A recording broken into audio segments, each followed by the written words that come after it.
in this year's VP4 2020 World Straight Pool Championship. Race to 150.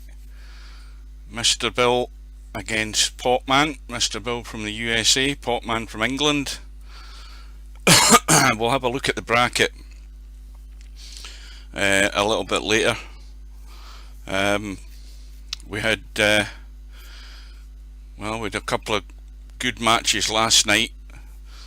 The best of the bunch was the match with Larry and Albinario. Albinario would have been the favourite for that match, but Larry finally found his feet a wee bit and won out in the end, although there was a scary couple of moments for Larry.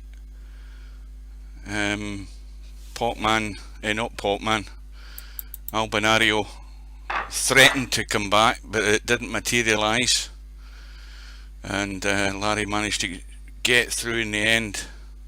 So Albinario has moved over to the one-loss side, a much more comfortable win for semi-pro.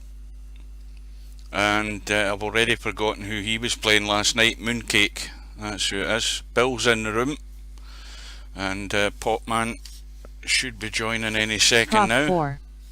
Yo. Right, here we go. What are you doing asking Gloria Hazard to play your match Glad now? you got your Twitch back.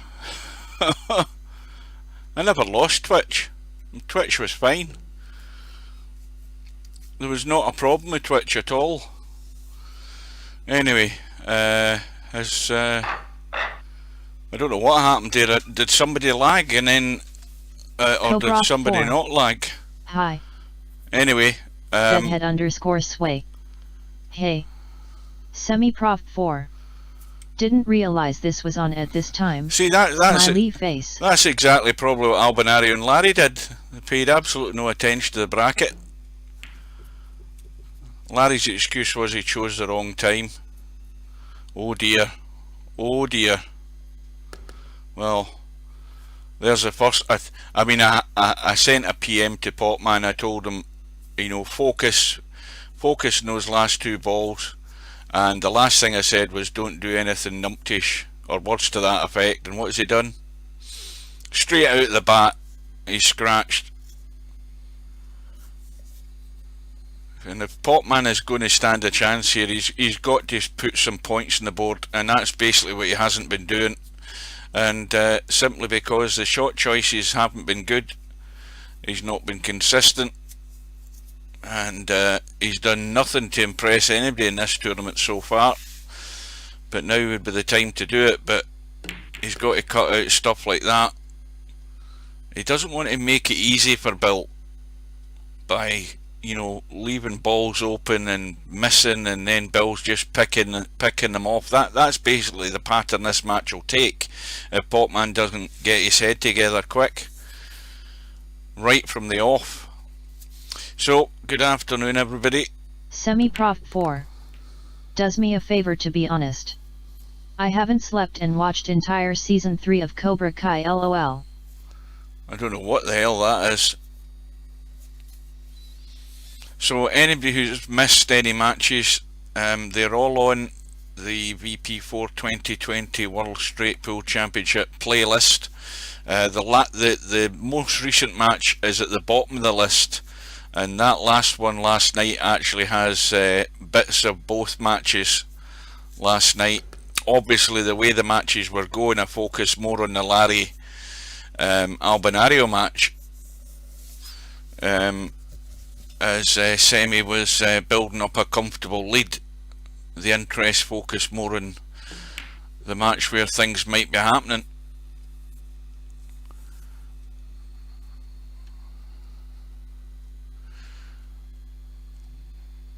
Bedhead_sway. Cobra's got a TV series, didn't you know? No, I've never heard of Cobra, whatever it is. I don't watch much TV at all now. I'm absolutely very little time to watch television, and apart from the fact most of the stuff on it's crap. I mean, I spend a lot of time watching things I used to watch 30 odd years ago. I get more enjoyment watching that stuff than I do watching anything that's new. And since I got rid of the Sky Semi-Prop Plus, 4. I don't have anything to Karate Kid record. series called Cobra Kai. Oh God almighty, Karate Kid. I think that Karate Kid was on at Christmas time, and I watched a tiny bit. I think luckily I was watching the end of one of the films. I don't know what one it was. It was either the second or the third one, and I thought, well, what was meant to be good about this film? Load of crap.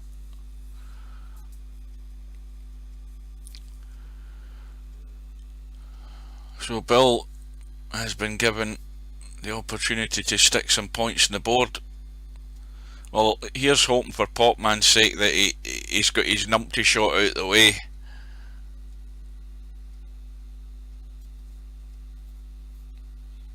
And if Potman, Potman's been watching some of the streams. If he's been watching some of the streams, he could learn an awful lot from the pace that people have been playing. Will be watching the Masters snooker in a couple of days at. The snooker started right now. It's on BBC Two. The first set. I don't know who's playing, but obviously it's the top 16. But I don't know what match is on. But I'll be watching a bit of that after this is finished. What was I saying there? Yeah, I think Potman could do well. Bill as well could do well by looking at the pace and the time that people are taking when they're in at the table, not rushing anything. Larry last night, especially on that final run out, it was getting a bit scary for Larry because Albinario was threatening to come back, and Larry got that final chance and ran out with 38 or something, or 40 odd, and the pace was steady and deliberate, as it was for Tommy Yu in that other match the other night. I mean, he never rushed anything. He took his time, used his shot clock, thought about what he was doing, was very deliberate, and the players that do that are much more consistent. Of course, you've still to apply the same rules by moving the cue ball, getting right on the spot if you can. But it's time Potman in particular raised his game, because mediocrity, he doesn't want to be stuck there with mediocrity. He needs to be competitive, but he's only going to help himself do that. He's not going to have to rely on Bill doing him any favours. And at the same time, Bill doesn't want to be taking any liberties, thinking it's just a matter of turning up and somehow at the end of the day he's going to win. Stranger things can happen when you have the wrong attitude. You start getting too loose. So we'll see how this develops. Bill's got the break ball.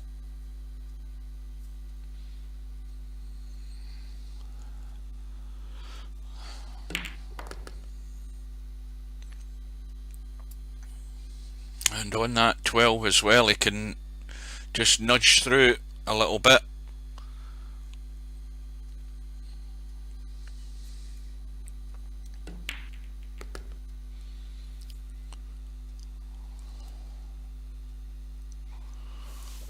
Now, thinking ahead here, he pots the 11, he pots the 1. The problem he's got is that if that cue ball goes out the way, the 7 goes. So the ideal shot would be somewhere like that. If I can get this to go straight, would be something like that to pot the 7, and then he smashes, he's all open. Oh dear. Well, there's a bonus for Potman. He's got minimum damage here.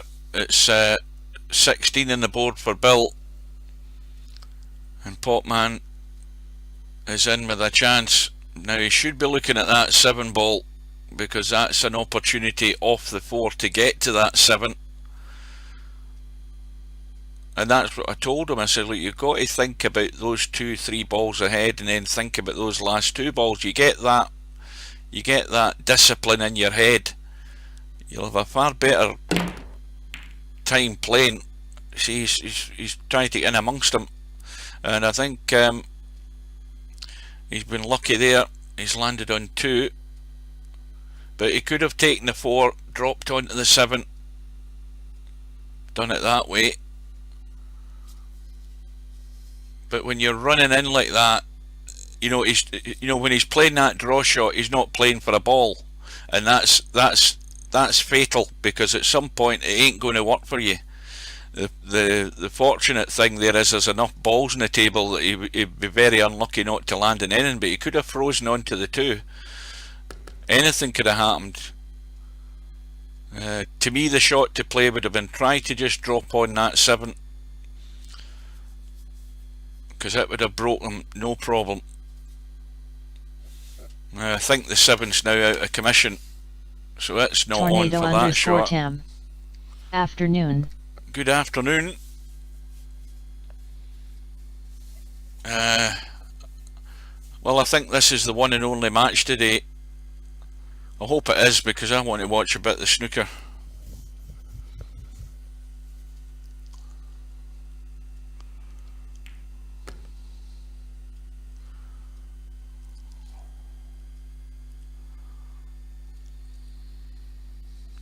Now, once again, if you look, let me get the table round. If you look at that Semi-Prof 4. 10 ball. When's good for you during the week, Hugh? Well, during the week it'll be any time after 2 o'clock. Obviously, Monday is my full shift day. I start at 6 and I finish at 2 p.m. in the afternoon on a Monday, but the rest of the week, as long as it's after 2 in the afternoon, then it'll be fine. And of course, Tuesday and Wednesday. I have proposed 7 p.m. and 8 p.m. with Stubbs. What day was I saying? Tuesday. My last shift is Tuesday, and Tuesday I think it's a short shift. I think I finish at 10:15, and then I've got the rest of Tuesday. That's getting dangerous, and I think he's locked out now. He's got nothing. Can you see the 13? So I've got Wednesday off, Thursday off, but obviously Thursday, if it was a night-time game, then I've still got to get to my bed at really about roughly 9:30 at the latest to get up at 6 in the morning. I think his visit's over. Yep, he can't get to the 13. Now there is a shot he could if he was really desperate, he could play to push the 5 and billiard the 13 in. That would be a desperate shot, and it's not impossible, but it is a shot that's on. The problem would be though that the 5 ball may well get in the way if it come off the rail, but there is a possibility, and now he's looking at the combo to 6. Semi-Prof 4. According to Stubb, that match will be over in 30 minutes after he runs a 200, smiley face. Well, that's a good shot, and I think he can see the 10. That's dug himself out of that problem. Now if he comes across the table, he'll have the 2 or the 7. You just got to watch the pace. He doesn't want to squirt across into this middle pocket here.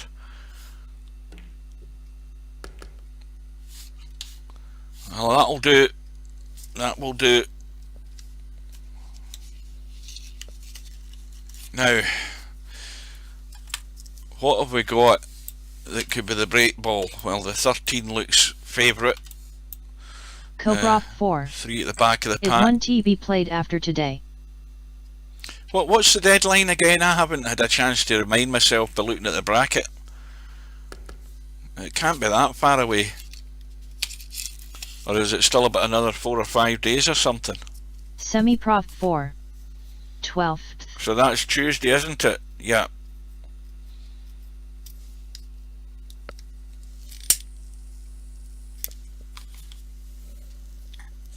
Cobra 4. Tuesday. Well, I mean, remember on Tuesday night, I'm talking about GMT, I'm not talking about Stubbs time. You've got up until 12 minutes past 10 on Tuesday night to play that match. Now, if you play it, you know, if it suits Stubb to play it at, starting at 8 o'clock or 9 o'clock at night, then, and as long as you're happy with it, then I'd be fine, because I'm not at work the next day. Doesn't matter to me when you play it, as long as you're obviously playing it before the deadline. But I'll certainly be there for it. I don't want to miss that one. Semi-Prof 4. That will be annoying for you, Cobra. If you don't play, then it's 2 matches you haven't played. Well, the thing is, if Cobra's Cobra 4. I am working from 2 PM to 10 PM. What, on Tuesday? Well, that means that's out of the equation as far as that goes. So, it would be Monday then. You'd be looking to play it. Monday 7:30, Monday 7 o'clock. That would be 2 o'clock in the afternoon his time, and he might be working then. But if you're the one that's sending all the proposals and he's not agreeing to anything or giving any acknowledgement, then he's the one that's going to forfeit.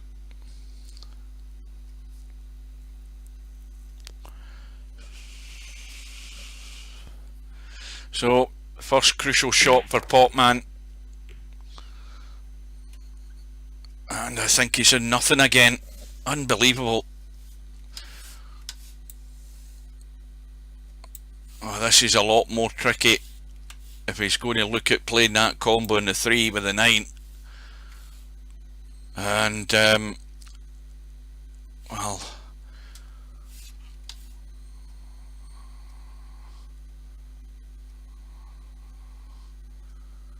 what do you do here with this situation? Where's the safety here? Because he doesn't want to be risking anything. Semi-Prof 4. It's not like Stubb hasn't had a chance to accept. He does this with every match. Cobra 4. He has proposed Tuesday PM and no other times.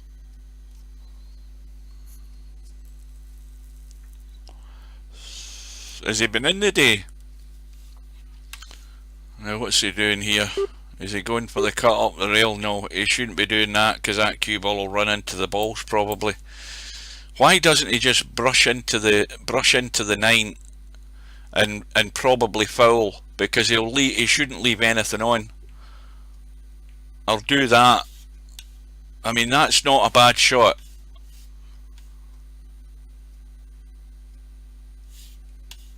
That is not a bad shot. And that's, again, you've got to just take your time and think about what you're doing. And he took his time and found a safety. Now, does he want to have a cut at this 11? Because the 11 goes.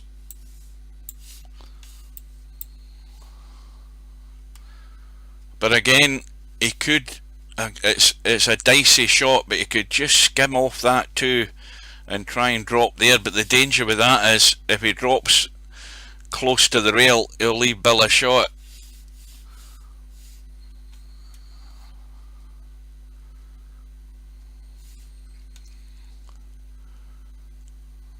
Now, again, another tricky situation to deal with here. He's looking at something similar, maybe off the 14, and if he gets too much spin on this, he'll spin out. He's hit the 2. I think he's okay though. He'll settle for that. This going to be tough for Potman now when he used half of his extensions. Oh, he's got, I mean, even if he's used his extension, he's got a minute shot clock anyway. That's more than enough to hold him through the match.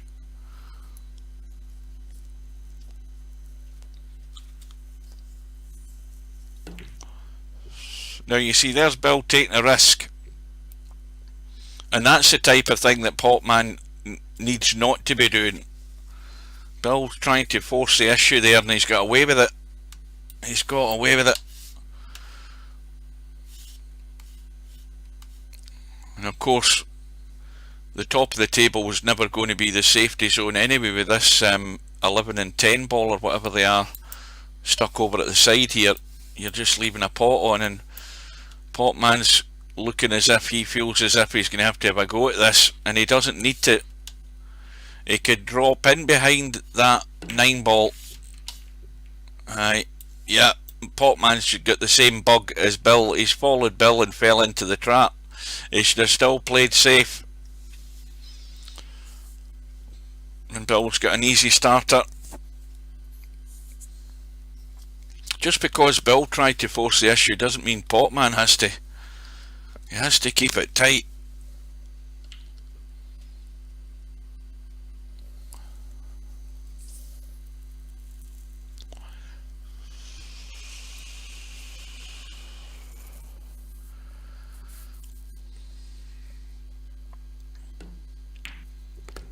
But Bill's definitely going to have to do a bit of manoeuvring here, because these balls are sitting, they're not very inviting. And I think he's pretty straight in this 9 as well. Now he takes the 15. He can just hold for the 3.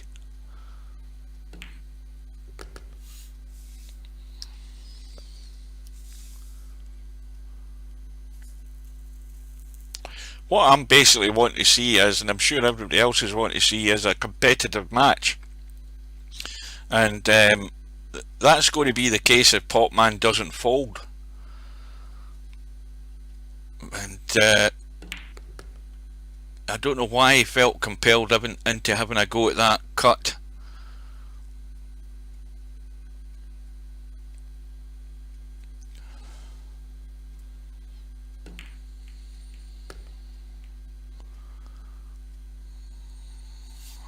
Now this is, he's got the bail out of the 2 ball. Now where's the break ball? That 12 ball could be it, at the corner of the pack. The 5 ball could be it.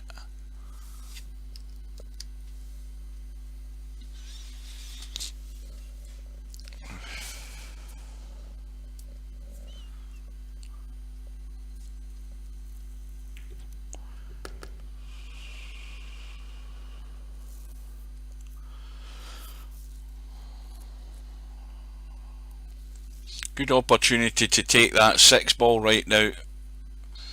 Move it out of the way. He could use the 8 ball to get to the 5.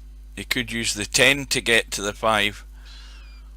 They're reasonably good, reasonably well placed, so that you don't have to move the cue ball that far to get a good shot in the 5.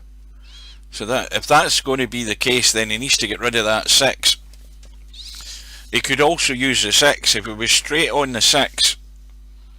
You know, obviously, if he was looking at the 6 that way, then if he was straight, he could hold back for the 5 and then get the break shot that way. He's got opportunities here and choices. It's what he's going to commit to at the end of the day. At the moment, it's still up in the air as to what he's going to do. But I don't like that 6 ball being there. If I'm thinking on the 10 and the 8, I don't like the 6 being there. And he might do it now by taking the 10 and then getting rid of the 6, and then it's going to be the 8 ball.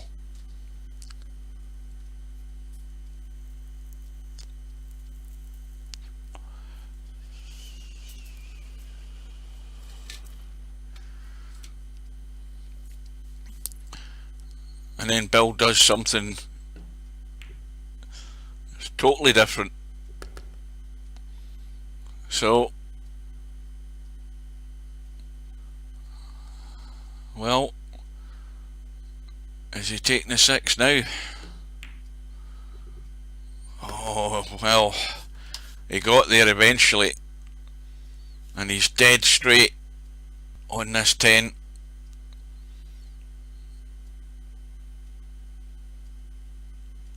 He can squeeze an angle though. He's going forward, and that's squeezing the angle. He's missed a pot. And Potman, well, that's the sort of shot I was talking about, although he's a lot further away when the 6 ball was there. But I don't like this from here. He's dead straight as well. Dead straight and fairly close to the rail. Now, the way I would play this would be, I think, to go forward, and I think he's going to miss the 5. So if you go forward, you'd need to put a wee bit of inside to come back that way. Now in the end he's done nothing. He's bottled out. You've got to be positive and play the shot, Potman, because that ain't going to get you anywhere, I'm afraid. He should have been brave enough to play the shot, go forward with a bit of inside, push it to the short rail in the bottom, into the side rail and back up, and give yourself half a chance. But this is giving yourself no chance. He's going to go long into the corner pocket to try and get there. He's going to have to jack up though. Big shot. Yep. And he needs that 5 ball to stay there, because other than that, Bill's got nothing, I don't think. But again, the wrong shot choice by Potman. He should have been brave enough to go forward with inside and squeeze that angle to get to the 5. And this is where the players that are making up the numbers basically in this tournament are falling short. They're not playing the right shot to get there, and as long as they keep doing that, they're not going to score. And Potman's fallen into that trap far too many times, and it's taken the pattern I thought it was going to take. Potman's going to get 1 and 2. Bill's going to add another dozen onto his score, and I suppose the only good news for Potman at the moment is Bill hasn't got on a run. If Bill gets on a run, it's going to run straight away from Potman. Good afternoon.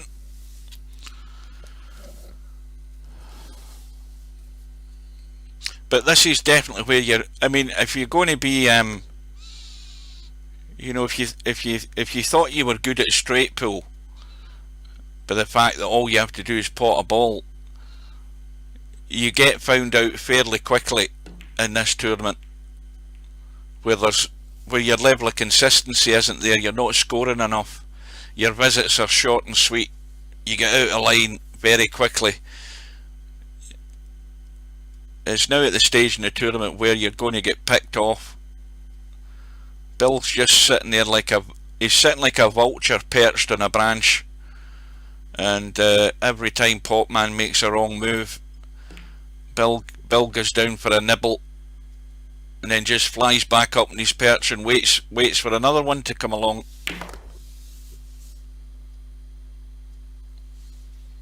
And that'll break up these two.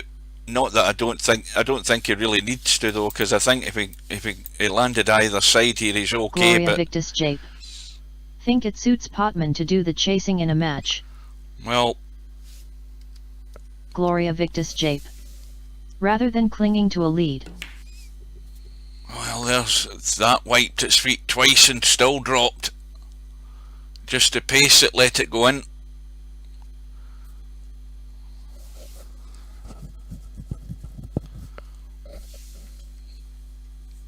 I think the other thing that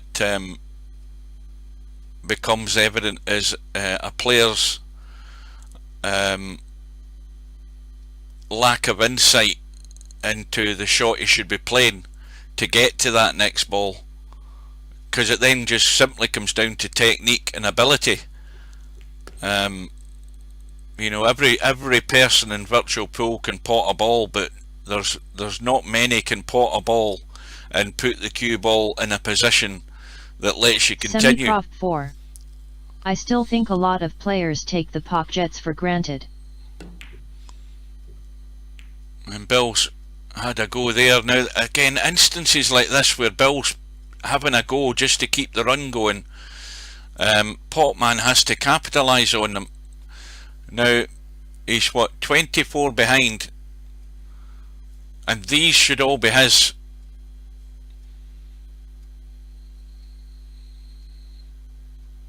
And he doesn't need to try and move this cue ball to break something right now. He can go up the top of the table and take the 14 and deal with those 2 balls. He needs to be thinking about those sort of things. So now he's on the 14, but he's far too straight. That would have been the shot. To take the 2, leave himself the angle in that 14 and just open those 2, but he's in no man's land as far as that goes. So now he's struggling. He's definitely going to struggle here unless he can get on the 13. So he's immediately ran out of chances here. Radecki. I think 11 also would have go to the middle of that 12 he just shot. Well, now he's got to think about the 13. He needs to go parallel with the 13 or slightly to the left, like that. I mean, that's a better shot, because that's exactly where he wants to be. Okay, he's going to struggle for a break ball probably, but that's not the issue here. The issue is just staying at the table and sticking points on the board. He might get lucky and he might push something, and this is why he has to play this fairly gently. He doesn't want to blast this and send balls running about the place. Now that'll do. I mean, that is better than nothing. He's got to leave himself high. I think he's staring down the barrel in this 11 ball. Well, he's not quite. Now see, when you look at it from behind, he just needs to cut it maybe a wee feather or left English just to check the cue ball on the rail, but he doesn't want to cut himself off through the corner of the pack here. Radecki. I wonder also how many players will keep playing 14.1 regularly after this tournament. Well, that's probably the wiser move to come across and give himself room. He's going to have to play this with a wee bit of right. No, he doesn't need to put that much on it. Semi-Prof 4. I will just to try break the big 200.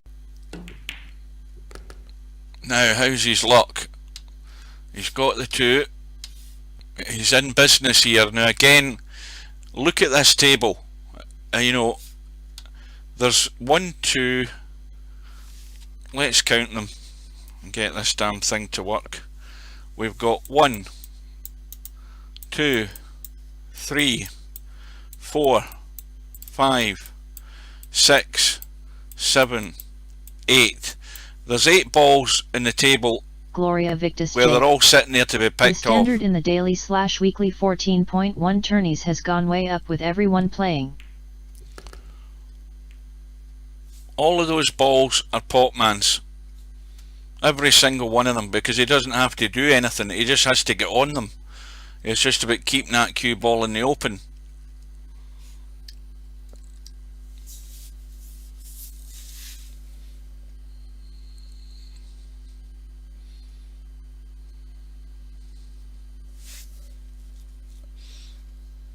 You know, even if he takes a 7, he's got another shot where he can take, if he wants to, he could take the 3. Radecki. He can run into them. He'll be on the 5. Also played on normal pockets. What was that? Are those tourneys? Well, they are now. I think they are now. Mr. Deemster. I think they've been changed. Sup, how's the game going? It's hard to say yet. I'll make a judgment on that in about 40 minutes time. See, Potman's played the shot I thought he would play, because he's bound to have been on the 5, and he's also just cleared up a bit of a mess there. So he's got still. That also gives him an extra couple of balls. He's got He's got 1, 2, 3, 4, 5, 6, 7 balls. If you include the 12. Well, which you can't because it doesn't go, but he's got 7 balls that should all be on his scoreboard by the end of this visit.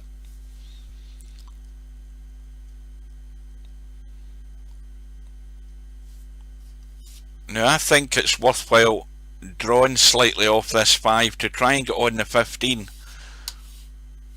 unless he wants to leave that at the head of the pack as a break ball, but it's not ideal, but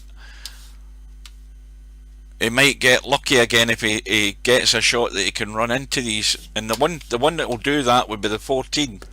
And he's got the ideal opportunity now. 14 ball is a shot. A little stun. The worst thing that can happen here is he's bound to be on the 6. I think so, yes. He's got to have a shot in the 6 ball off this if anything goes wrong here. Yeah, well, I think he can still get the 8, but he's always got that 6 ball as a backup. He's got the 12, and everything is in the open. So now this is where he needs to stop and take stock of what he's doing here. The 1 ball isn't good. The 15's not great. But he's got that 11 in the side rail, and he's got the 13 in the other side rail. I think it's either of those two are favourite for a break ball. They're not bad. The 11's a bit lower, probably the better one. And if he has that in mind, then that's what he should be totally focused on. Well, he's going to have to take one of them now, I think, unless he takes the 8. Now, if he takes the 8 and he comes around behind, he's still bound to be on the 10. Can he see that 8 ball from where he is? Let's have a look. Well, if he's going to take the 13, that eliminates one of the break balls. And if he comes across, though, he's not going to have much available unless he gets right across for the 12. I still prefer the 8 here, because you can come around the right hand side and you're bound to have a choice of a couple of balls. He's taking the 11. Oh, he's not going to lock behind the 1. No, he's okay, and that might have actually done him a big favour. That little nudge in the 1 changes the way the game's going now, because that's his break ball. And again, you've got to adapt and survive, as they say.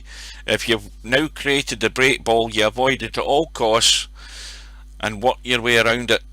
Stefook 1158. Afternoon. Good afternoon, Mark. Good afternoon to anybody else who's sitting there quietly watching.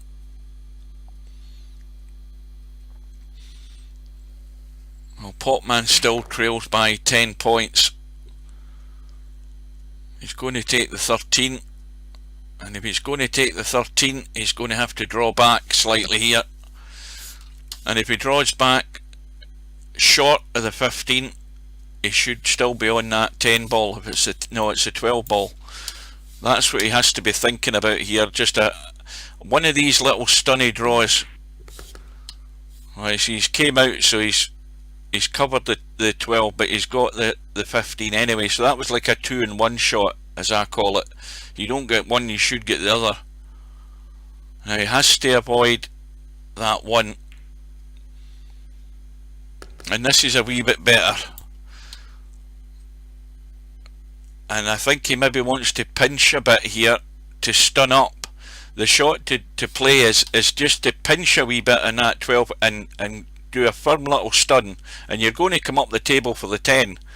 You know, I don't know whether he's looking at the 10 straight in. I don't know whether that would be a legal shot in real life, but it is in VP4. And now he's got to go up to the middle of the table, but not too far. And that will do.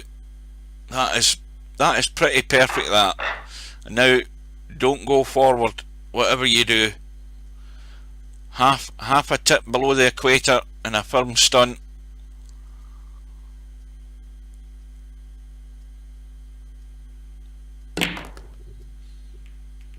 That'll do. Bonus ball in the break as well. Run goes to 21. And again, take stock of the situation. Okay, you've got a big cluster there of balls in the middle of the table. Don't worry about them. If you get the chance, you may well have a shot to go into them, but pick off what's there for the time being. One Pocket Slim. Thanks for the stream, Hugh. Always enjoy. Mr. Bill, better be careful. Potman's game keeps getting better. Well, it can't get any worse, put it that way.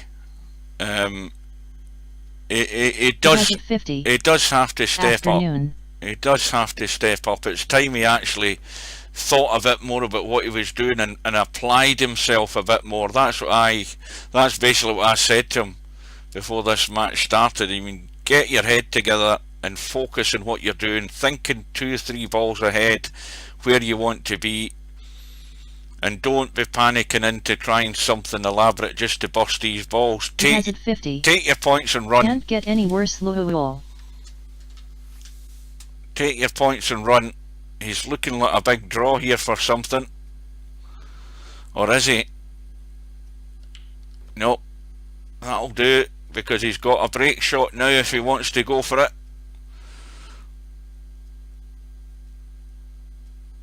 And this is where you have to get the pot. You can't fail in the pot. The cue ball will do the rest if you've got it right.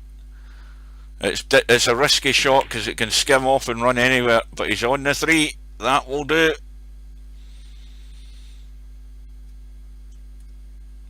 And I'll tell you this right now, this is probably Potman's highest run of the tourney. Somebody check the stats and look, because it won't be much more than this, I don't think. I swear to God it won't be much more. I'll be very surprised if it is. Deist Nomad. Guaranteed Pot will have the stream on for tactical advice in the background. Well, he should do then.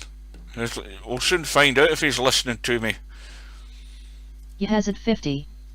LOL wit. So there's nothing set in that bunch there. But he's got another.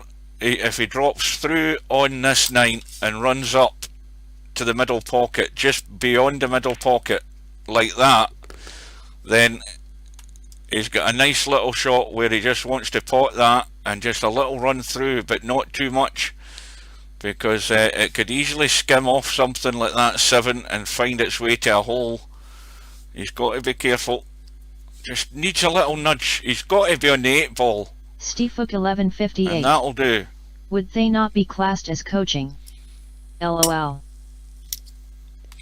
So now he's in a much better shape. There was no need to panic early on because there was a big cluster. He's picked off the balls and he's used a bit of common sense, He has it which 50. is good to see. Pot will deny it anyways. So the run goes to 29. And that, I'm going to hedge my bets. That's definitely his highest run. Watch the cue ball. So now, Napnicker 99. Longest run is 27 so far. I thought so. Yeah. So the 15 ball could be the break ball, unless he's got an angle in this 13 to nudge that 12. I don't know whether he has. No, he doesn't want to try and pinch anything here to do that. He just wants to take his medicine and run. Run for cover if you don't get the break ball.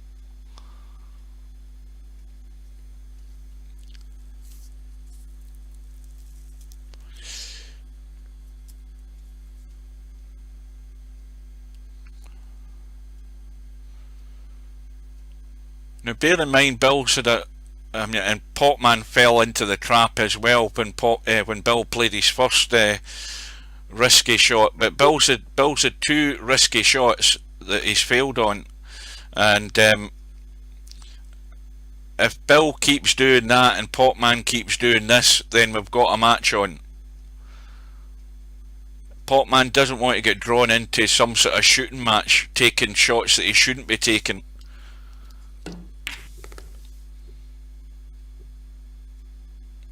Well, that's again no man's land.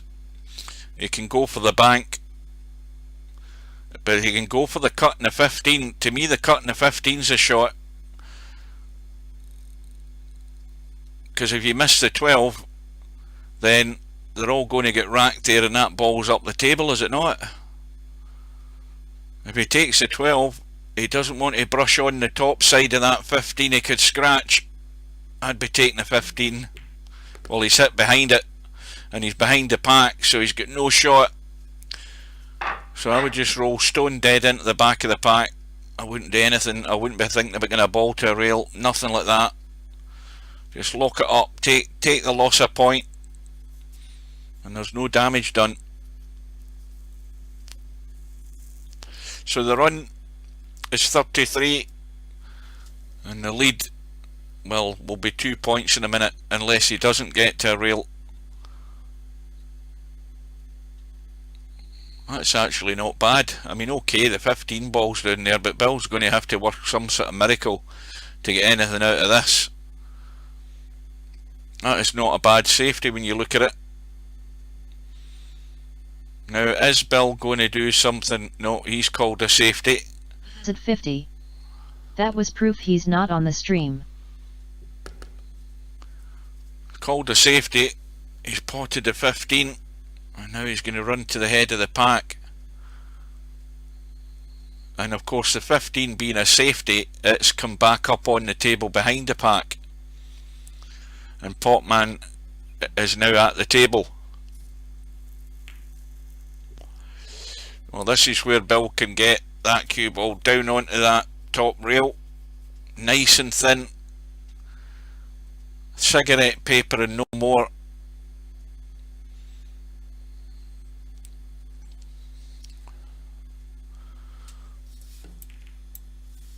Again, too heavy. That needed just to be dying a death to the rail.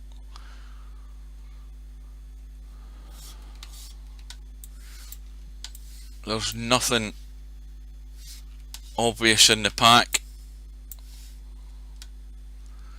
This has got to be thin. Again, if you go thin and you err on the thin side and miss it, then no damage done. That's a better shot. Still the pace is bringing it a foot up the table. Got to get that pace better. If you can stick that cue ball on that rail and your opponent's only seen a third of the cue ball, there's not an awful lot he can be doing with the cue ball when he's playing his shot.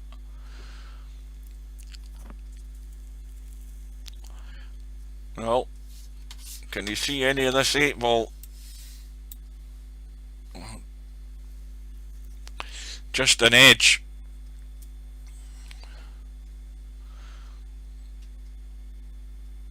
Just a very thin edge you can see. Now, he does not want to push that 8 Matt ball Clark, to the corner and miss it. At work, just popping in. How's the match been? Well, it's we've saw Potman get his highest run of the tournament, which is a good thing. A run of what was it, 33. Potman's missed a pack. He'll lose a point, but the more important thing is there's no damage done. Let Bill make the mistakes. That's the way to play this. If Bill's going to try and force the issue and make mistakes, then that's where you pounce and you take what's there. But that's not a bad shot though, even though the cue ball hasn't got length. This is where you have to get it carefully.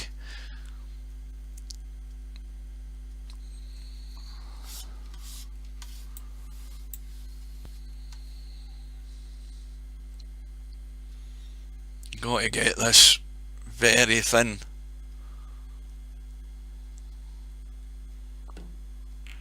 Now the 14's come out, and the 14 is in play. That's how fatal it is when you get them too thick. Just that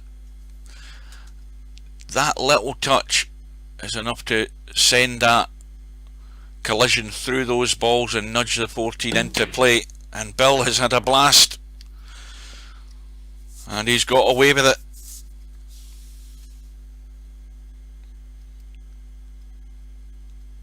I mean, if he'd potted it, that's where he's ended up, so he's got no shot. So Potman, again, there's nothing on, so run to the side rail, run into the pack. If he can punch the 4 up the table and kill the cue ball, he's got to be careful he kills it enough that Bill can't see the 13.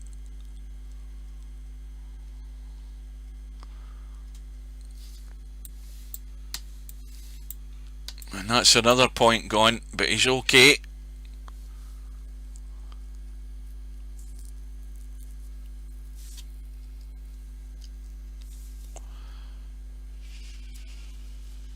Well, I think he's okay. No, he's not okay. He can see enough. I thought that was the 13, it's the 11. Well, that's how much these pockets will take the ball. It didn't look on when I first glanced at it. And now this angle that Bill's got, he's actually a bit straightish on this 4 ball. And he's not going to have an awful lot more to choose here. Obviously, if he finishes down this side, he's going to have to play a combo.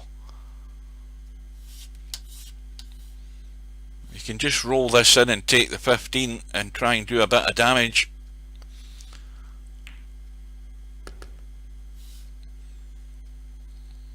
Well, that's what's he spotted here? Let's see what he's looking at now. That 6 ball's the problem, because the 10 ball is blocking the path for the 6 to the 7, and this is one of these shots where the player fancies it. He's got it this time though. It's gone, but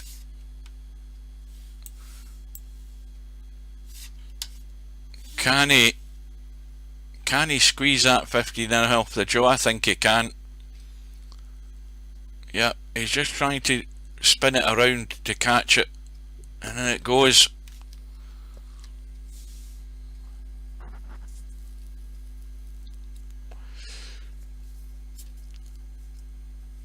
Sometimes you just need that wee delicate touch and a wee helping touch of spin just to get that cue ball there to the point. You know, if that had been, you know, tournament pockets, there's no way he'd have got that in.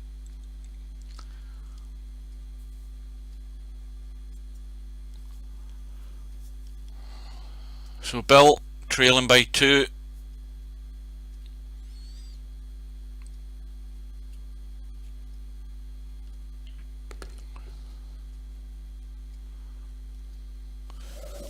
Now let me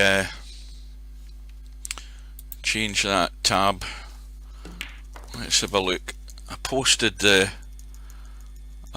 high runs earlier. I wonder if the chat's gone away too far. Have a look and see. Probably has done.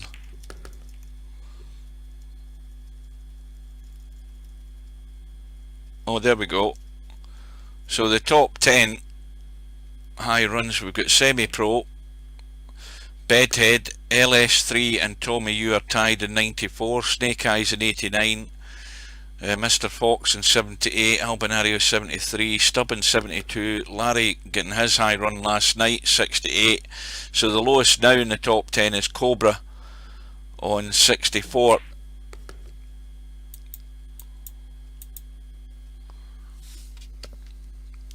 And Bill has his break ball.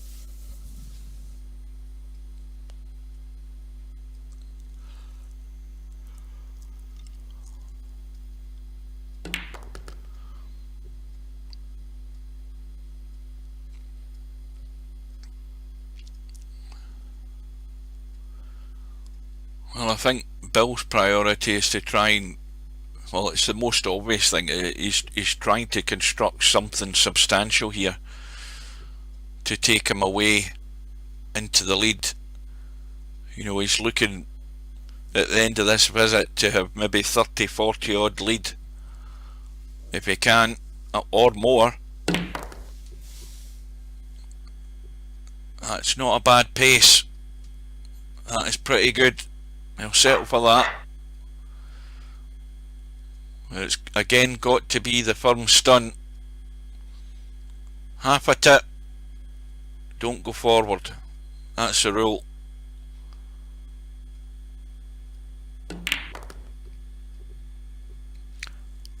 Oh, now has that, well, I don't think it matters that much, because he's got the cut in the 15 and he can come across into the bunch again if he wants to risk moving stuff. But he's got to be careful here, because if you look at these balls right now from where he is, there's not a great ball to pick here.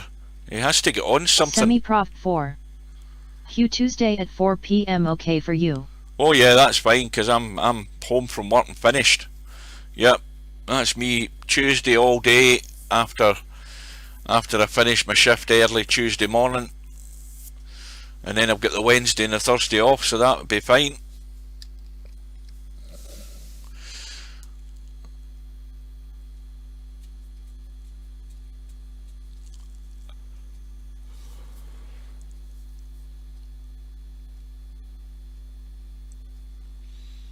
Well, he's got the 8 ball. He's looking at a combo here. Matt Clark. Again. Think I'm going to do Tuesday 7 p.m. moo cake too.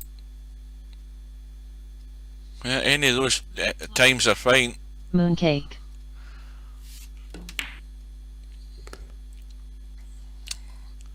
So the combo goes. Let's look at these two. Well, he's bound to get some sort of nudging them at some point, I would think. But Bill now has an 11-point lead, or a 12-point lead. The run goes to 19. And he's dropped right on the 13.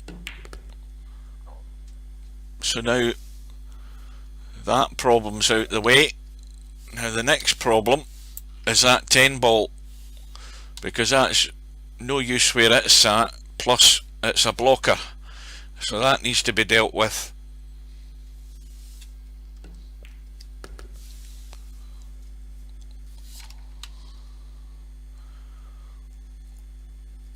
So one way of trying to deal with that would be to, I don't know whether he's got too much angle to run up the table and finish on the 9 here. That would be one shot. If he can get onto the 9 and somehow run through for the 10 from the left hand side, that would clear the path. But he's going to do it another way. He's staring down the 10 ball. So that now opens those two balls, as well as having this ball down the rail. That makes it easy to get on one of them to take it out of the way. However, let's have a look closer. I think he'd be wanting to take maybe the 2 ball and get rid of it and leave the 5 for the break shot. Oh, he doesn't want to drop behind it. Oh, he's been lucky. He's been lucky. He's got the bailout, the escape route. But that's how easy it is just to drop out a line. And if that 4 ball wasn't there, he was dead and buried. But now, I think he actually played for the 2 there. He just ran too far. So once again, he's running out of chances here. He's always got that 11 ball to fall back on. He might actually now try and run into them, and he could end up causing more of a problem by disturbing his break ball. But the one shot to play is the 9 and come in between the 2 and the 11. That's the shot. Just let the cue ball run through up between the 2 and the 11, and he should be reasonably good here. And this time he can comfortably pot the 11 and drop on the 2. But can he get good and back up the table for this 5 though, at such close quarters? Well, that's gone wrong, because he wanted to be here for that 2. Been here, he can't avoid the 5, so he's scuppered.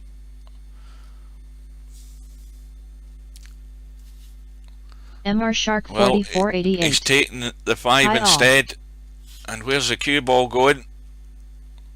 Good afternoon. And Bill's run ends on 27, but the lead is 20. And Potman, well, he has a shot in the 2. Obviously that's the break ball. Well, the braver shot is the cut in the 5.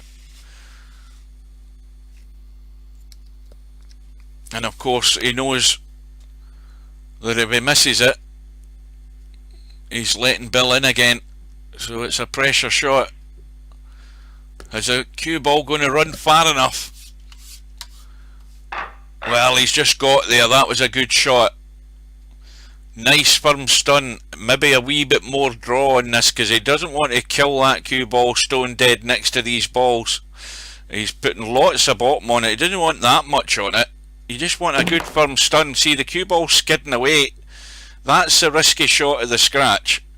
He didn't need that amount of bottom, but he's got away with it. But he didn't want to stun that being so straight as he was. He would have been killed stone dead next to the bunch. So he did have to draw away from them, but not quite as keen as he did. But that 3 ball would be the one to take, because he can drop right on that middle diamond on the bottom rail. He can still do it now, and he can get rid of the 9, and if he gets the cue ball up in the gap, he can get rid of the 15,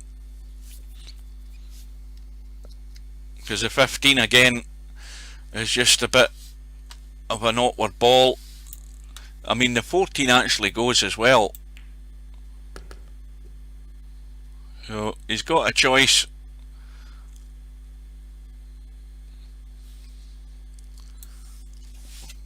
Does that 14 go?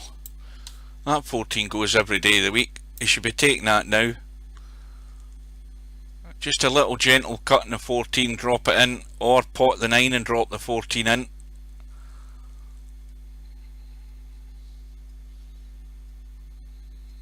You just need to feather it in.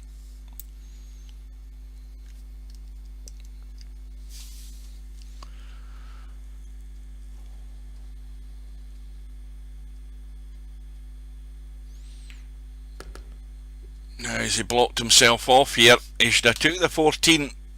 I keep saying it. He should have taken the 14, because if he gently cut the 14, he was on the 9 or the 15. And now he's in nothing. He's got a bit of a dodgy 5 ball to cut back, in which case he's going to run into the 4 and open them up.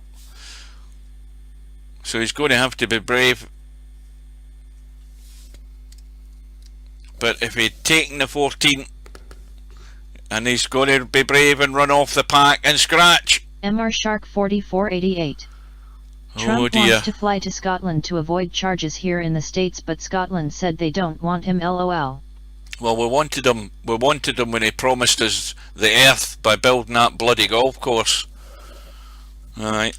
The Scottish government were suckered into that one. Oh dear, Potman. If you'd only listened to the commentator and took the 14, you wouldn't be in this position. I'll tell you that right now. Take the 14, a delicate little cut, you'd have been on the 9, you would not have been playing that 5 ball or whatever it was for the cut. And Potman didn't get rid of the deficit, and Bill's going to creep away again.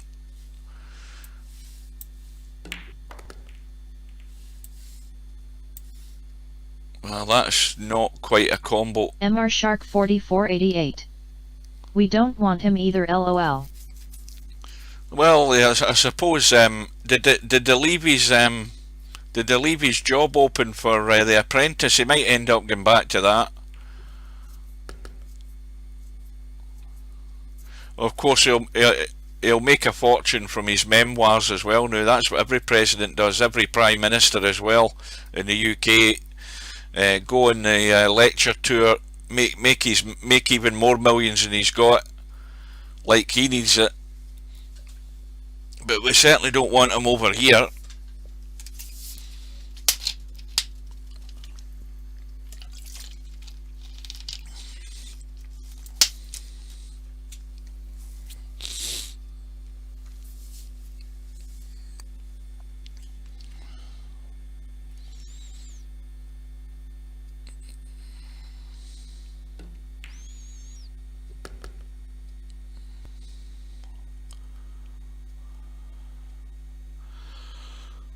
Well, immediately, Bill, I don't know whether Bill fancies this combo. JS Nomad. He could go and live in one of Tony Blair's 12 houses. Well, let's have a look at it from that side. I'm trying to see whether that's a combo, that 1 and 4 ball. Bill's trying to draw just to nudge something. Well, he's got the opportunity now. That's a perfect opportunity off the 11, although that would also be a break ball, but unless he thinks that combo goes in the middle, because I'm convinced it's going to the jaw, that 1 ball, and the 5 ball isn't going this way into this corner pocket, so he's played the little nudge again, and now he's in no man's land this time.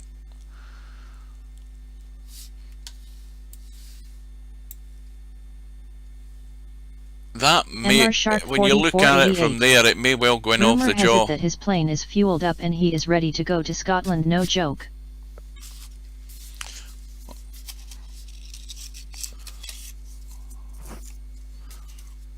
Well, let's just say the welcome banners and crowds won't be there to welcome him. Well, he's trying to be creative there with the inside English, that's why he missed the 4, trying to get down the table. It has at 50. He was supposed to be outing the kid fiddlers.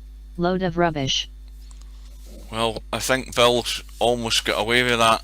The 11 ball is obviously on, and there's a break ball there for Potman, and Potman has to eat into that deficit from this visit. He's got to make the most of it. Well, he's just nudged the break ball out of the way.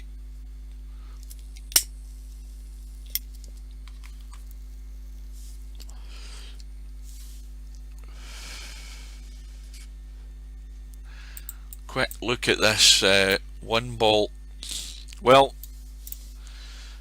you know the shot for the 1 ball, it's that cut into the middle to break the pack. That's one option. It may well be the only option, and well, if he's brave enough, he stuns this in, and this is where you have to play the shot.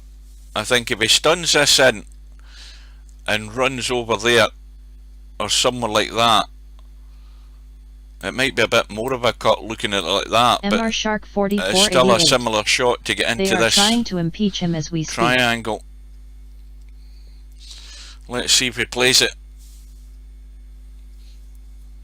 I mean, you have to be, you've got to have the vision to see that shot, because that shot is on. The stun on the 4 to run over to the right. So he's playing the draw to get up the table.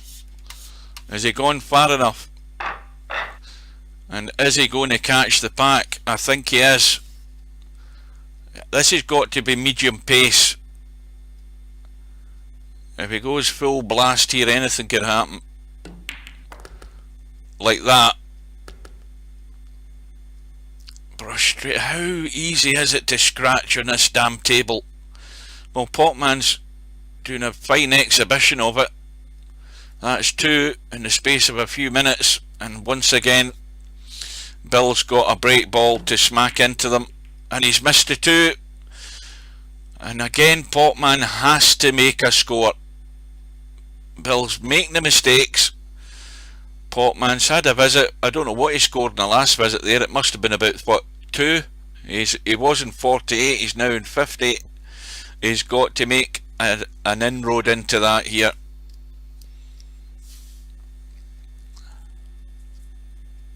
Is it the 2? Is it the 10-2 combo? Can you see it? No, he can't. Let's look at his angle he's got here. He might be tempted to try and disturb stuff here. He's got 2 balls in the open. He's got the 11 at the bottom of the pack as well. If he runs through in the 9, the worst he'll have is a 7 ball down the rail. If he 50. If he just runs now or through, never for Potman. If he runs through there and somehow, if he got there, he could play the 6. But if he doesn't get good, he can play the 7.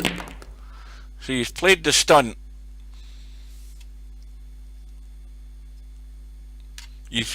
I mean, the way he is now, he's got to be looking at a way of opening these. He's got these 3 balls to take. and he could have got good on that 6 ball there.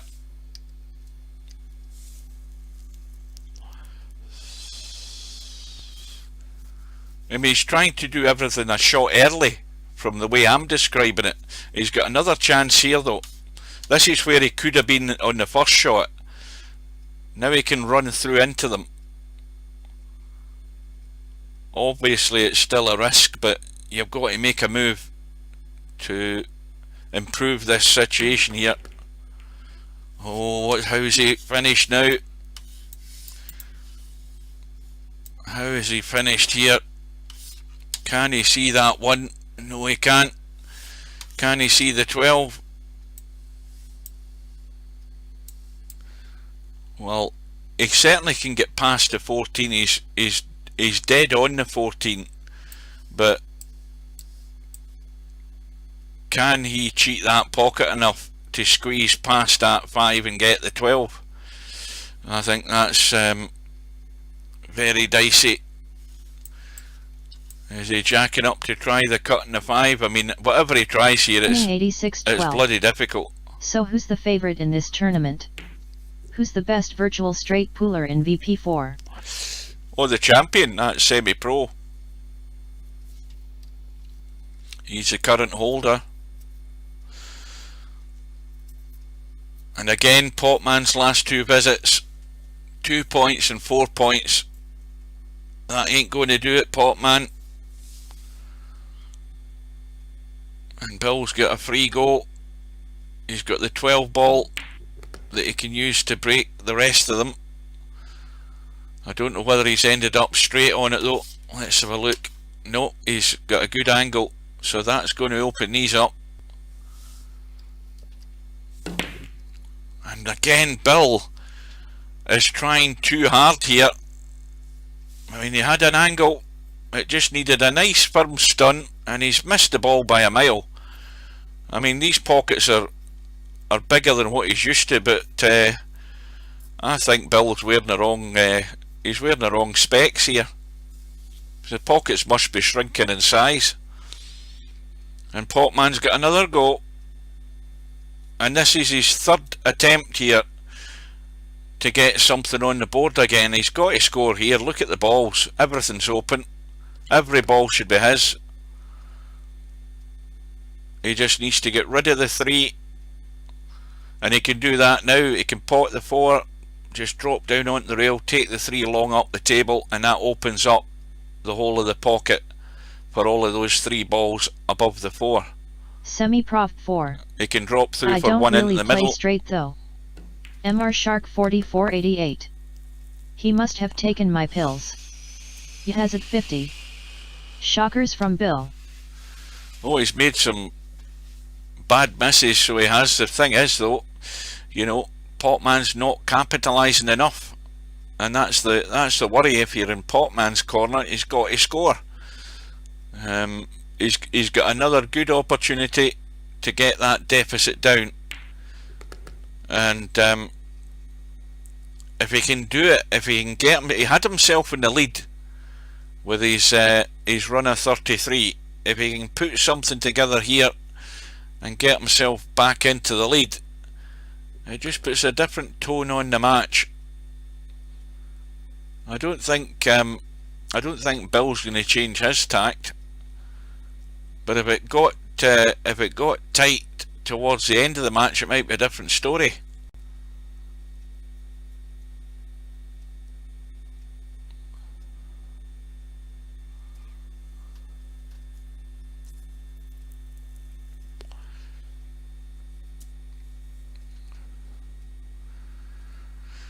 So drop the 13 in and play for the 8. The 8's a dead set into the middle. That means you're not doing anything with the cue ball. Thanks, Jerk 8. You're just rolling through. What mean handicap? MR Shark 4488. Percocet, Valium, and gabapentin, just to name a few. What mean handicap? I don't know what you mean, Bankster. Who mentioned handicap? Did I miss that in the chat? Well, 3 ball will be the break shot. Now there's a problem. See, if he'd finished straighter on, he could have still potted the 8 and just brushed onto the 14. Now he's the wrong angle on the 5, and now it needs a good positional shot. He's got to try and get down this right hand side. He could have we've been a bit further up the table. Pool, 14-1, no handicap. Well, that's one of the tournaments you're talking about. Well, that means that there's like, if there's 2 players in a tournament, the lower rated player gets a number of balls to start with. So he might start the match with 10 points on the board. So that's his handicap, and that means that the other guy, the stronger guy, has to chase that 10 deficit at the start of the match. Well, here's the crucial shot. Get yourself up the table, and this is just a natural shot. I don't think he has to do anything. He just has to use the angle and get up into the middle of the table. He doesn't have to start drawing things and doing fancy things with the cue ball. Just a good firm stud and get the cue ball up, as long as it goes high enough. Aha, thank you. You see, Potman's lost for ideas on how to get to that 3 ball. The evidence is there. You know, that's what's lacking, and that's what's lacking in a lot of players, is how to get there to that 3 ball. To me, all he had to do was stun that firm and get the cue ball running up this table far enough, rather than doing anything like that, because this isn't anything near conventional in how you get there for decent position. And now it's just basically struggling to stay at the table now.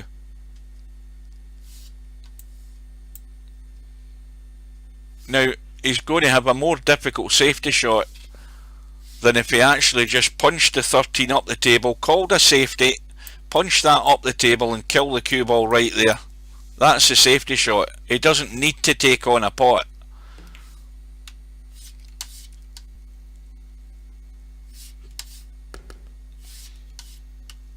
And the other problem is, he's gone the wrong side of the 5. He wanted to be there for the 5, so that he could just nudge that back.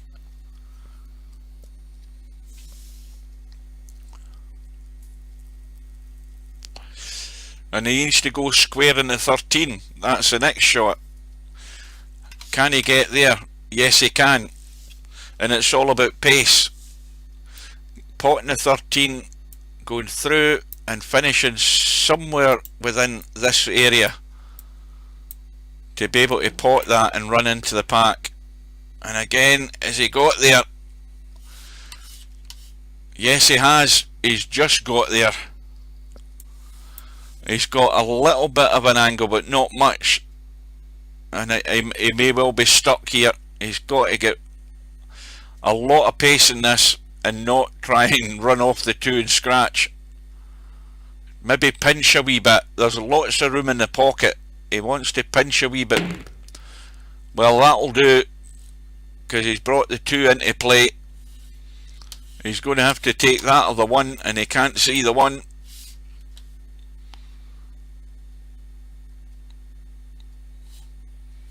How does that look for a cut? Oh, that's tough.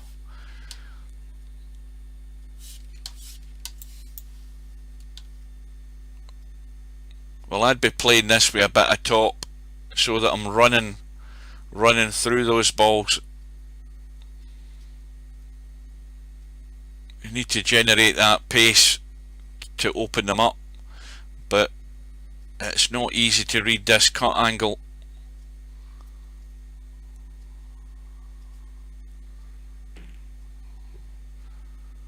Well, in the end, he's just set Bill up a break shot. I don't know, I presume he played the pot. I don't know whether he tried to play a safety there or not, but all he's done is left Bill an invitation for a smack here, and Bill's locked up. It's amazing what happens. frozen solid onto the 10 and the 6 and no shot.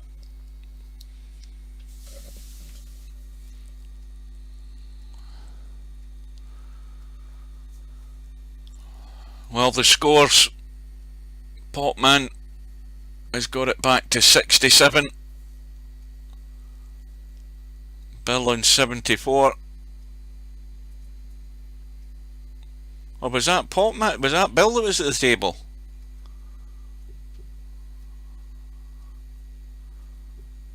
I think my head's going out of sync from lack of food.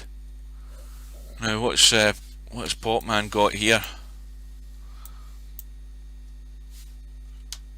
Well, he's got the 8 ball. He's got a cut in the 4 into the right middle. That 10 ball. You has it 50. I was on your train of thought there, Hugh. That 10 ball goes in off the jaw.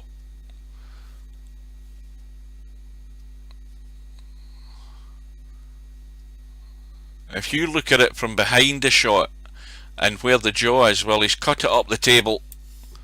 Good on him for that. But the 10 did go into the middle, although it was tight. Well, this is the opportunity for Potman to get back on level terms here. He's 6 behind, and there's 8 balls on the table, all of which go.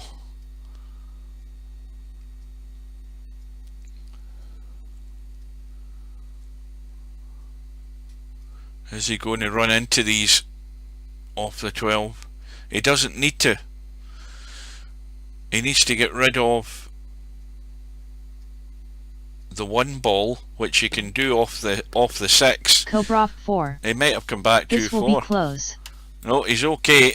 So he can just gently run off the side rail off this 1. He can take the 7 and run into the 4. He's got choices as to what he does here, but he's got to be thinking about the break shot though.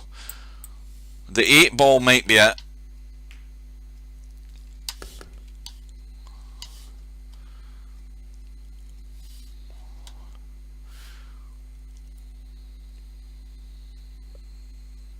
Well, if he's leaving the 8 ball, he has to stun that 4 ball out the way from this shot, and he doesn't want the 4 ball to hit the 8 if he can help it. It might hit the 8 and leave the 4 ball as a break shot, but you don't want to be relying on something like that happening.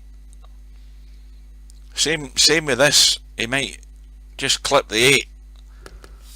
So that's now removed what could have been a half decent break ball, and now he's got to think of a different plan.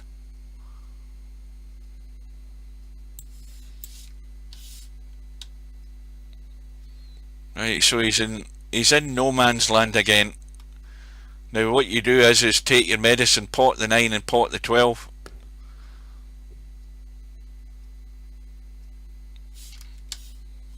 And if the worst comes to the worst, you just drop behind the 7 and the 4 and get rid of one of them. The 4 obviously still gives him a semblance of a chance of a break shot, but he's got the perfect line here with the angle he has to drop across on one of them and take it out.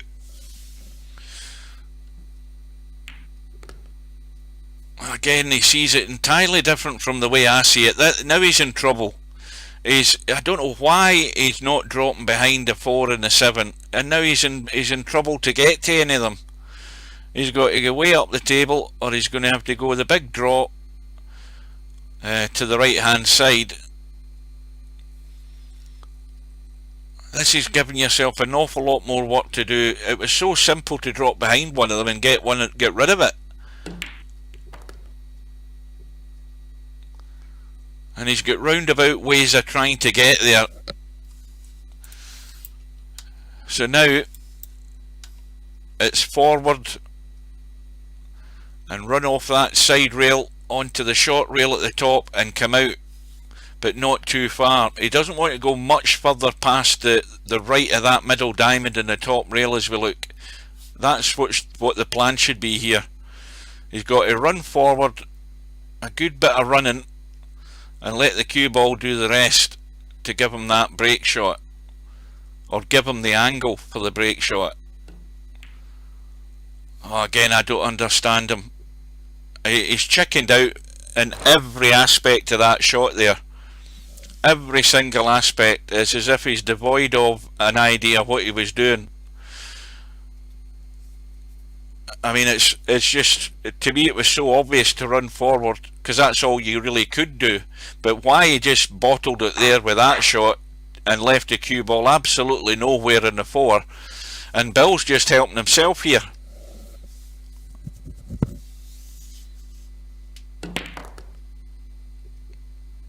And I think the only saving grace for Potman is the fact that Bill ain't getting much joy in the break, because Potman should never have had Bill back at the table here. No way. It was just such a... Again, he just seemed to lack the ambition with that shot he played to get out for the break ball. And Bill's got the combo. And Potman got it back all square, but those first 3 balls have got Bill in the lead again. And Potman should be kicking himself. He should be smacking himself about the head, because he knows full well he bottled right out of that shot. There was absolutely no semblance of confidence or anything in what he was doing. And Bill's missed again. Now, how many times is Potman going to be welcomed to the party and turn down the invitation? I mean, Bill's been sending him out left, right and centre, and here's another gilt-edged chance to get in the lead. Now, what opportunities he got here straight away to do some damage.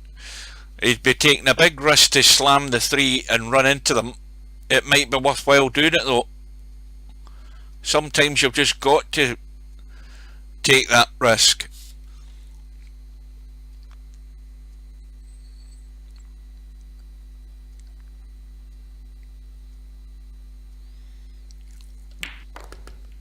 Oh goodness me, how the hell did he finish there?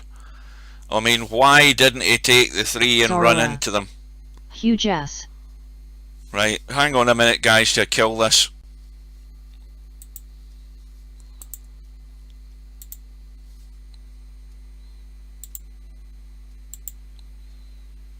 Right, arsehole has arrived, so that's the text-to-speech knocked in the head. So they can type as much shit as they want, we just won't hear it. Yeah, I don't... It's incredible the mistakes Bill's made. Once again, Potman is in. Now, he's got to take the 3, and he's got to let it run into them and take the risk. No, you've got to take the 3. Would you listen to what I'm saying? Just take the risk and let it run into them. You've got to hit something. This is as wide as a barn door. Well, again he sees it a different way from the way I see it. Well, the shot now would be the 10 or the 12, I think it is, and then where's his next ball coming from? Because he had to smack into them there. The choice of shots is very thin in the ground here, I'm afraid, Potman.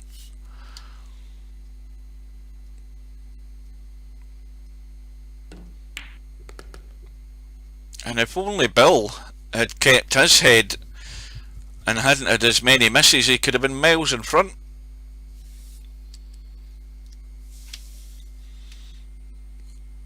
Another angle for a stun, and that's opened everything up. He's got a little testy cut into the middle. I mean, you've got to look at the 15 and, you know, there is a cut angle on it, but I mean, it's not a difficult pot. And this is why he's going up the table for the 1. He doesn't fancy the 15.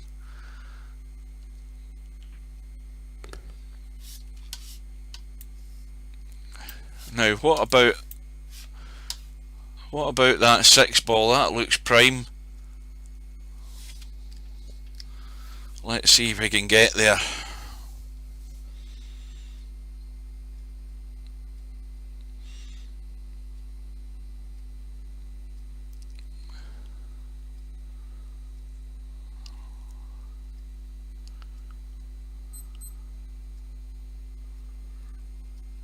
If he cuts the 7, the cue ball's running over towards the 15.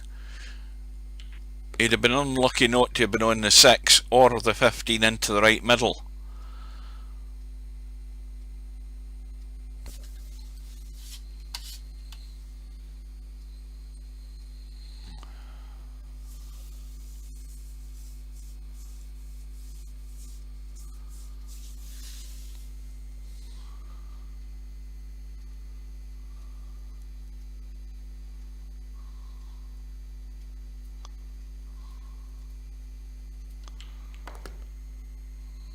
Right, now we have a problem. He's got himself into trouble again. And it's going to have to be another choice of shot here.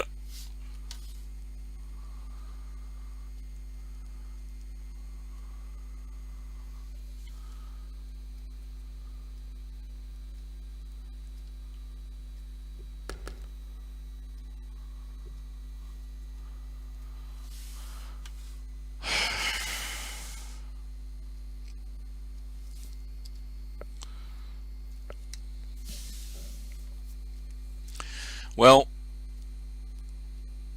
I never like it when the balls are way off the rail when you're trying to get the break shot from either of these 2 balls. I always think it's a lot more comfortable, and he's missed a pot. It's a lot more comfortable when you get to there to play them than it is to be going from there with it been so much distance from the rail. But Potman has missed again. He's got a slender lead, and there's no knowing what Bill's going to do. But we'll see if Bill tries to get inside or whether he's content in the middle of the table.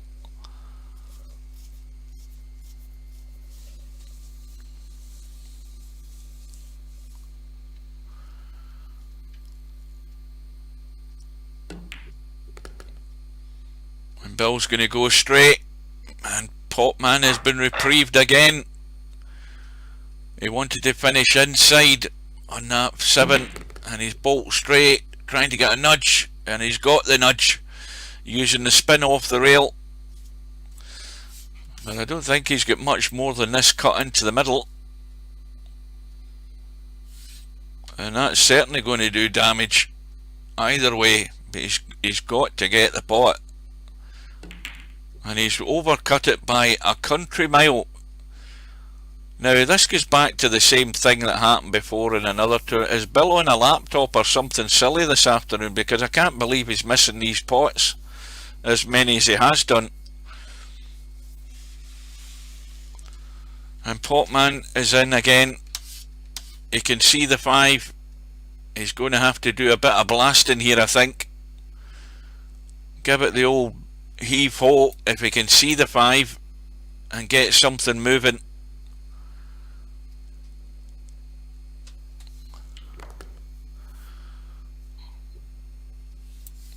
I don't know whether he did play to come down for the 3, we'll never know.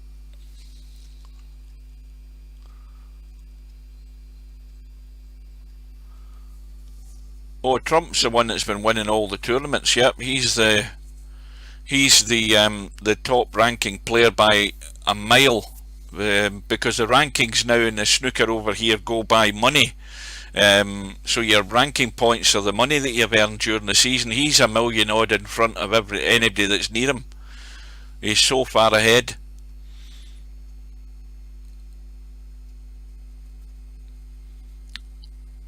And Selby will be up there Robertson will be up there, O'Sullivan will be up there, so it's like those four are top of the pile, I think.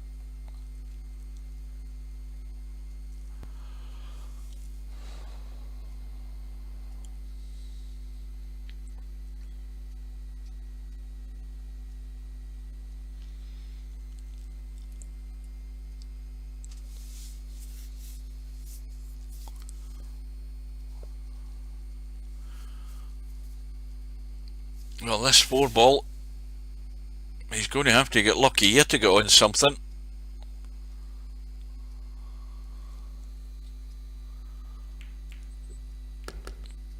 And that's ended up again in no man's land. He's got a cut back on both. Now if he's going to play the safer one, it's the 15 just to pot it. But if he's going to play the aggressive one, it's the 1, and he's going to open things up.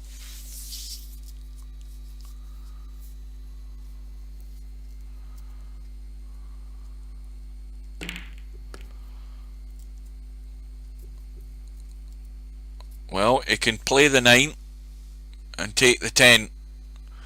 Not the 10, what ball's that? The 14 up the table. If he takes the 9 and the 14, he can get on the 10.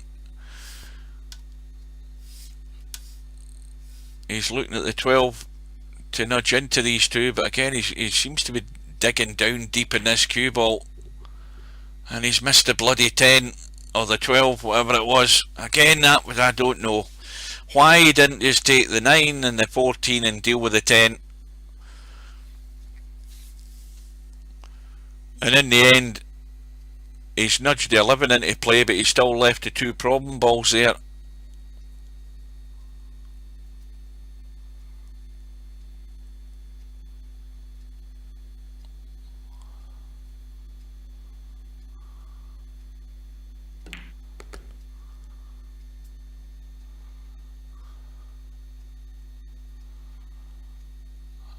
How many arseholes am I going to attract to this stream? That's what I'm wondering. We've got moderators in the chat.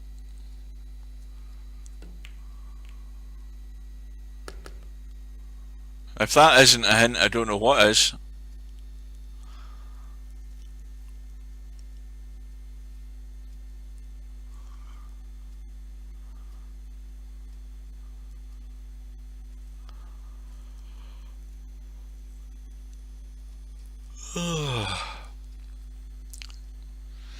Well, Bill is 3 points behind.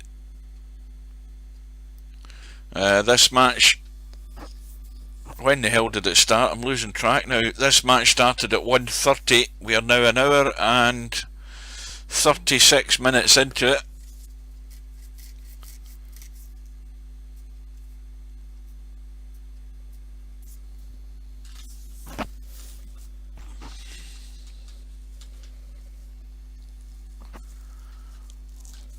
So we've still got the issue with this 2 and 8 ball. Now you can see that there isn't a problem from this side, but the problem is getting to this side. And Bill's left it short. I mean, obviously he had a backup ball, but he was trying to get to here, so he's fell short by 4 or 5 inches.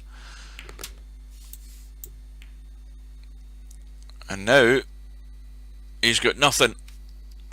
And once again, Bill stuttering his way through this match. And that has given Potman a chance to play the cut and get the nudge on anything here.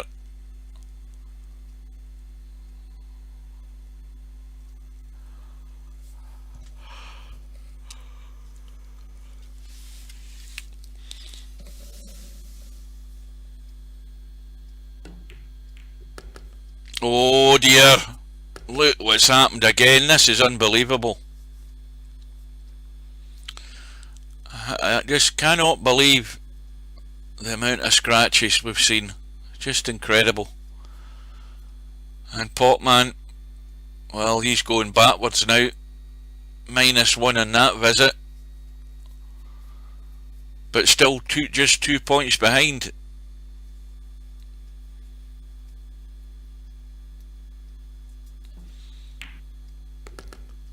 But again, there's those couple of shots that Potman played, he's not playing them with an awful lot of conviction, especially trying to get to that break ball and totally bottling out. You've got, if you make your mind up to do anything in this game, you have got to do it with conviction.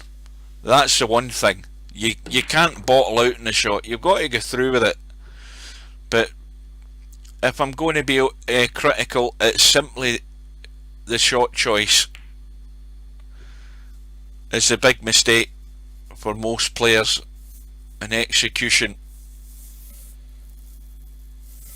Well, there's not any other matches on today, as far as I'm aware.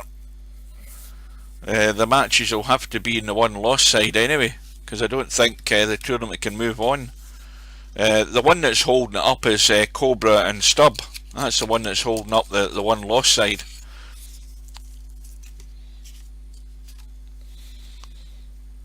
So Potman running for cover. Still only 3 points in it.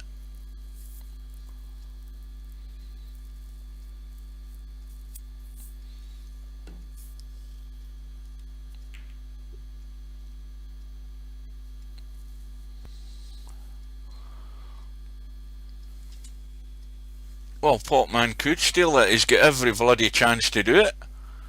I mean, he's had umpteen chances. And likewise for Bill, just Bill's not been getting anything substantial, which is why Potman's still in the match.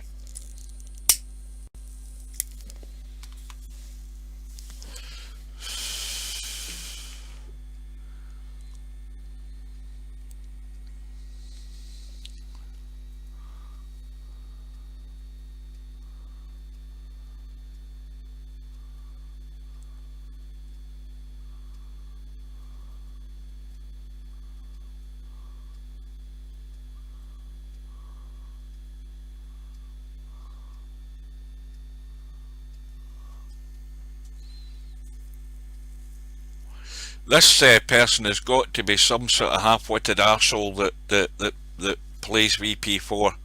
I'm pretty well convinced of that, because no other person would show any interest in this game other than somebody who's a VP4 player. So I'm convinced it's that. It's certainly not a 5-year-old child or a 9-year-old child, as was commented on the other day or last week or whenever it was, and they keep coming back.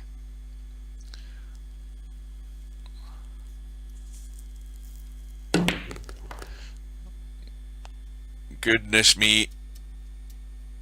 You'll never guess what's just happened there. Bill scratched again.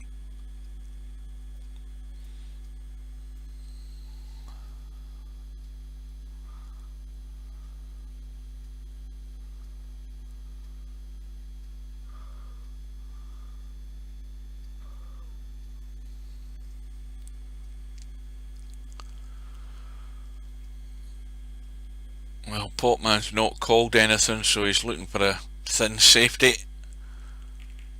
And that will do. That's locked on the 15. But Bill might just punch this across.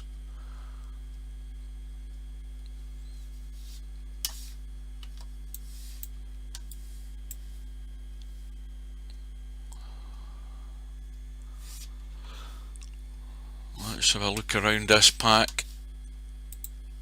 No, they're all too tight.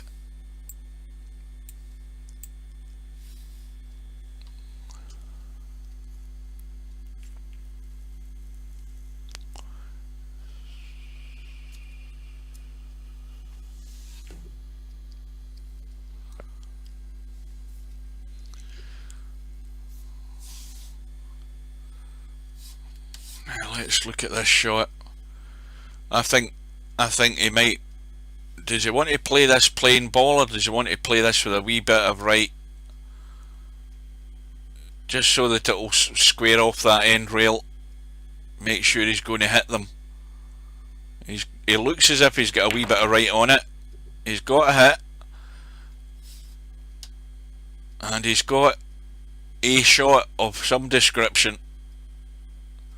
The cut into the middle in the 7. If he plays the cut in the 1 gentle enough, he might be able to hold for the 10, in which case he could use the 6 as a break ball to break the bunch. That'd be one shot.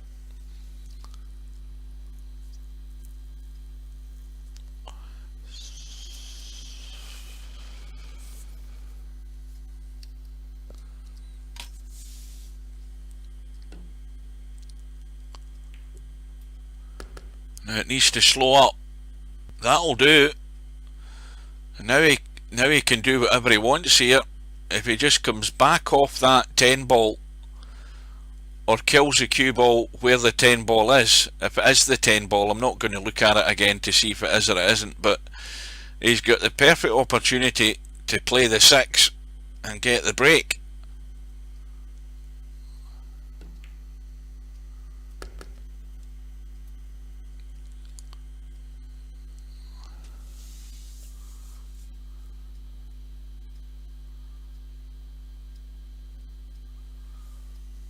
Well, you're looking at the 7 instead. That will do, but he's got no shot. Unbelievable. Who knows, if he'd played the 6 like I said he should have, he may well have had a shot, but look how it's ended up. He's got nothing. And how does he keep this safe?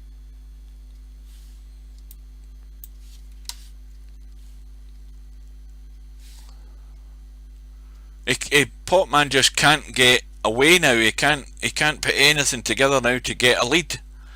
We're all square at 90 points all, and he's looking for some way to leave this safe. I think if he just rolls to the 4 and rolls through a tad, he might not hit a rail, but he'll not leave anything on.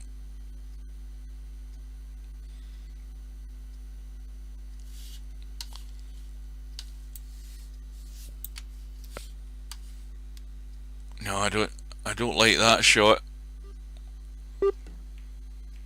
Is he going to run into them? And is Bill going to take the bait? Because that 3 is a thin cut. I think Bill's looking around. The 5's not going. And he's back to the original shot. He's going to go for the cut and run into these, I think. And he's looked around long enough. Is he going to cut the 14? There's not a shot that's easy here.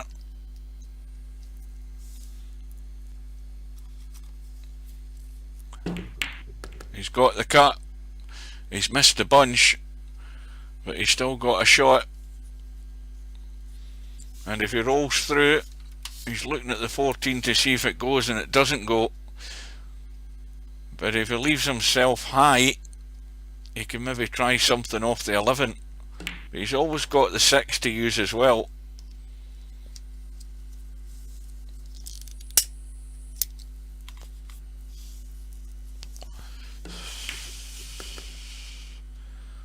I think he's okay.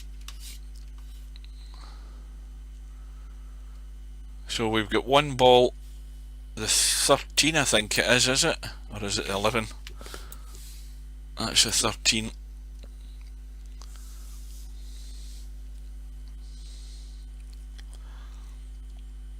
Four ball or the 8 would maybe work as a break shot. Now, is this contribution going to be the one that takes Bill away from Potman?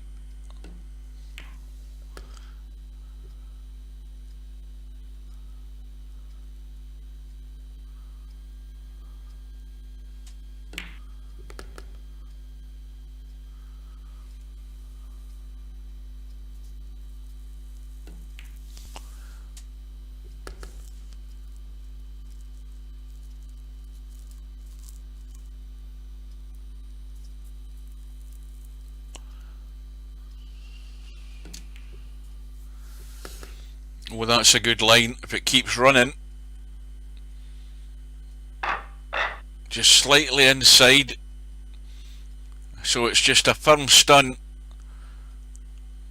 but he needs to come back slightly, so a firm stunt so he doesn't lock onto the pack. And how's he finished here? Well, he can get the 11.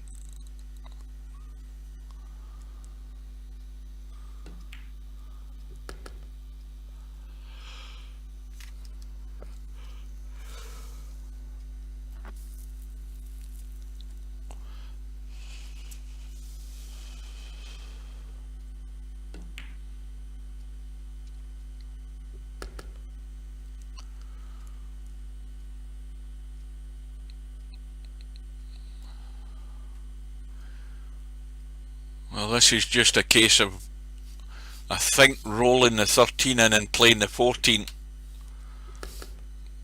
because there's not anything else on.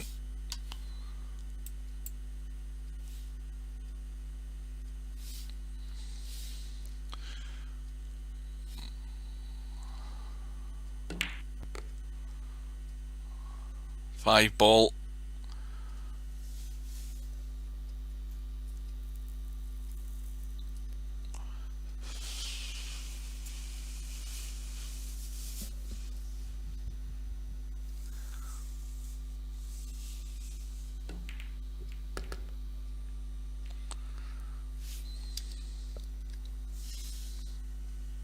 Are you guys still playing one pocket on very tight pockets?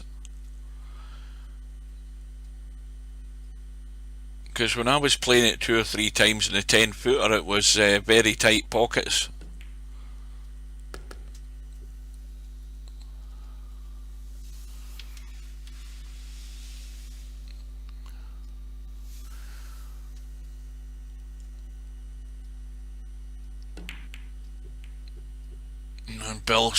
And Bill's missing, when, you know, it's not so much Bill's missing a pot, he's missing them by miles. He's done half a dozen of them where he's missing them by the country mile. And again, the visit stalls on 16, the lead is 16, and Potman's got everything on.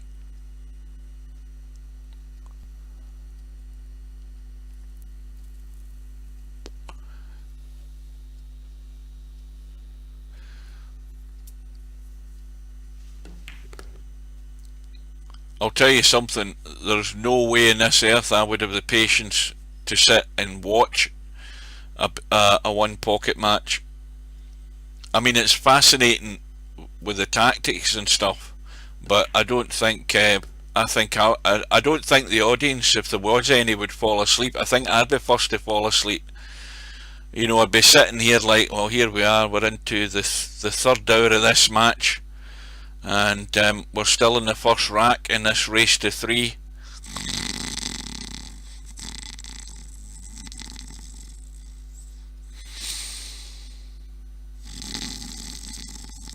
Oh, sorry guys, I just fell asleep there. And we're still in the first rack. I'm going to set my alarm for an hour's time and I'll give you an update.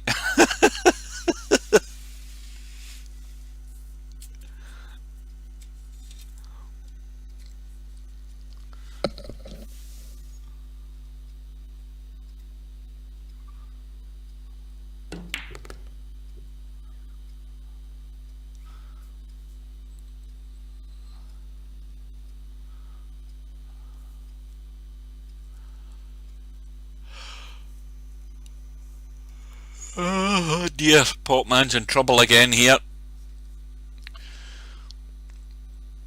He's going to have to get lucky. He can come across for the 8 ball though. I think the 8 ball goes, and I think he's got there, and that is pretty good. That's the best shot he's played all day, believe it or not, in terms of position.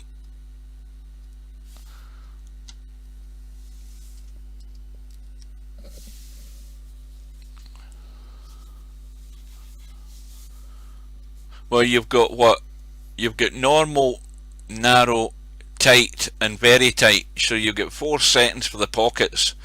So tight would be the one below very tight, wouldn't it?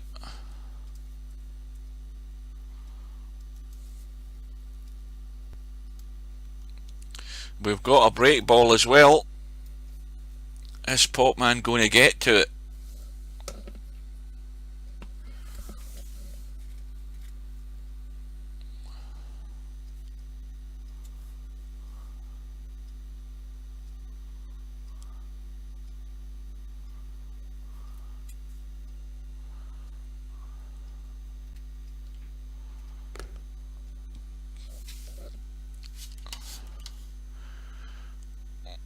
Well, this 9 ball needs a stun with a little bit of help and spin to come down the table and get out for the 12. He needs to get there again. He's bottled out in it. He's not going through with it. Oh, mind you, was that 12 in the triangle? Maybe I should have paid attention. I never even noticed. I apologise for that one. I didn't even realise the 12 was in the triangle. Well, here's the big blast.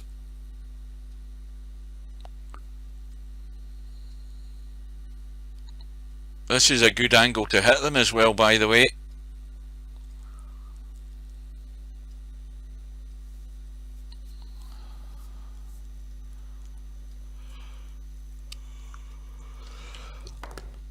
Oh, this needs a nice kiss, and he's gone solid onto the pack. Well, he's got an easy safety. A little gentle skim off the 9 and get yourself into the long grass. That's a shot. Nothing else is worth thinking about. I'd be going for distance up the table,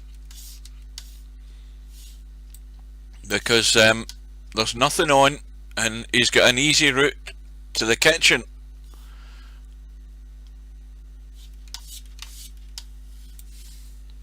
I mean, that shot is on every day there. Just a little feather on that 9 and get up the table.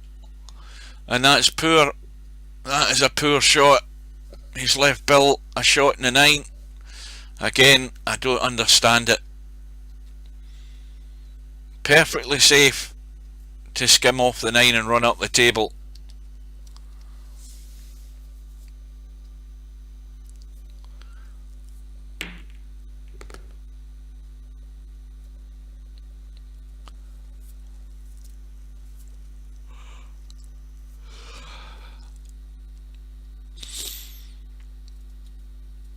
Why did Potman not see that shot in the 9 ball? Answer me that, guys. Somebody help me. Try and fathom what Potman's thinking. Why did he refuse to play the little skim off the 9 and run for cover up the table when there was nothing left on? When he would have played that shot, there would have been no pot on for Bill. And then he plays that sort of safety where he just brings the 9 ball into play and gives Bill a start.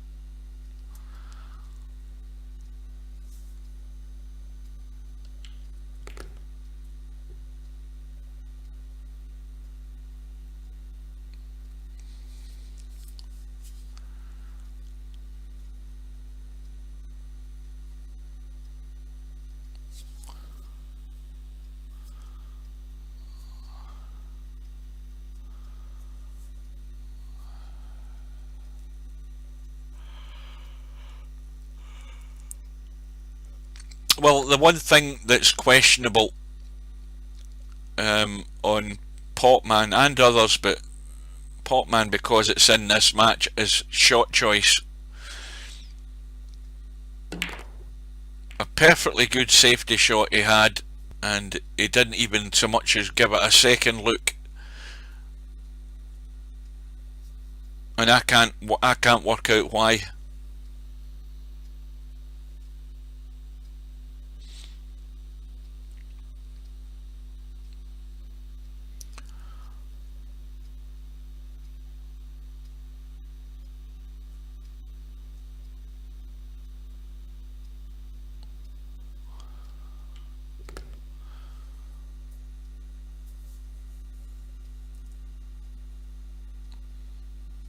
I'm just amazed that he didn't see it. That's the most amazing thing about it. Such a simple shot, a little brush on the 9, and a little bit of helping spin, a little bit of feather of right spin, just spins it off the rail down to the top rail, and he's left no shot available for Bill, and he's left Bill at distance. As it is, this is a result of Potman's idea of a safety shot. Bill's on 7, the lead's building up, and it's building up at the right time in the match. Now, Bill can certainly cut the 2. He's going to come up the table for the 6, and if he goes high enough, he'll be able to stun into those balls and open them up, and that's ideal for that now.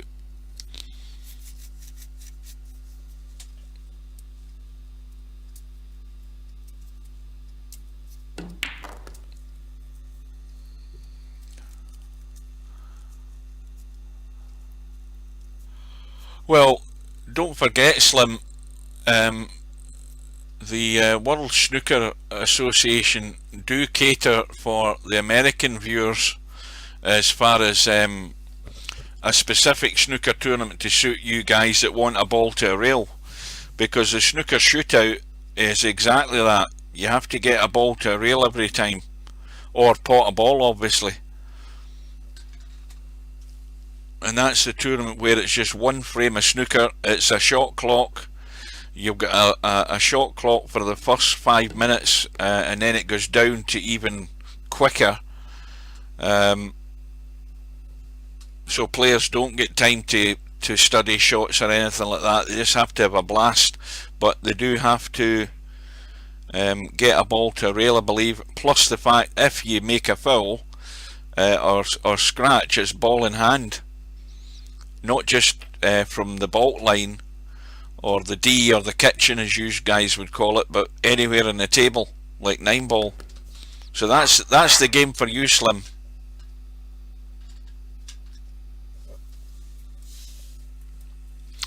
So this is the vital shot for Bill.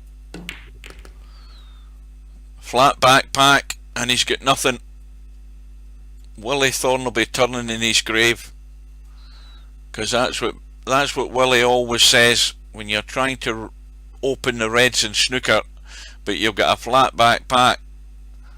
It's a dead wall of balls, and you'll be lucky you get on anything. You'll be lucky if they break nice for you, and Bill has got nothing.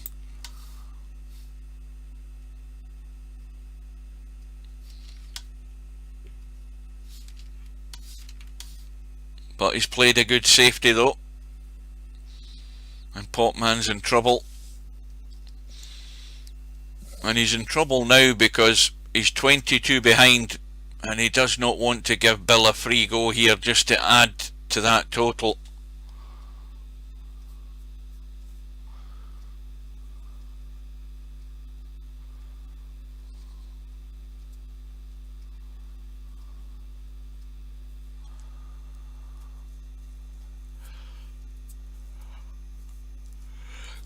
I mean, the thing is, what you've got to remember as well, I mean, even though you talk about changing the rules of snooker, snooker now is entirely different from what it was when I first started watching it. Totally different from what it was. The mentality in snooker has changed, and it changed because of Stephen Hendry. Nobody else. Stephen Hendry is the man that his first idea is to get good on that blue ball and smack the pack open, or good on the black and get that pack open. Steve Davis, who had his success before Hendry came along, Steve Davis studied Joe Davis's snooker tactics book, and Steve Davis used his technique for break building, which was pick off the reds, nudge another one out, pick them off, and go into the pack when you have that chance. But it was very much a defensive way of playing snooker, as it was in all of that era. But when Stephen Hendry came along, he brought the aggression and the positiveness to the game, And all the young guys who grow up, all the young guys that are in the game now are all because Ronnie O'Sullivan and Stephen Hendry. That's why you've got such an attacking game now. I mean, it's so attacking now that when players are breaking off, if they're leaving a ball on site, then it's pretty much guaranteed that the guy coming in is going for the pot. And you've seen clearances from the guy's break off time and time again. That's how the modern game has gone. Plus, the cloth has changed. The cloth is much more slick than what it was. The balls have changed. So there's lots of things in snooker that have. In fact, you know, back in the day as well, the snooker tables weren't probably all heated like they are now. But the modern game is much more aggressive than what it was back in the 80s or the 70s or the 80s when I started watching it. As for changing the rules to bring in ball to rail, that's not going to happen.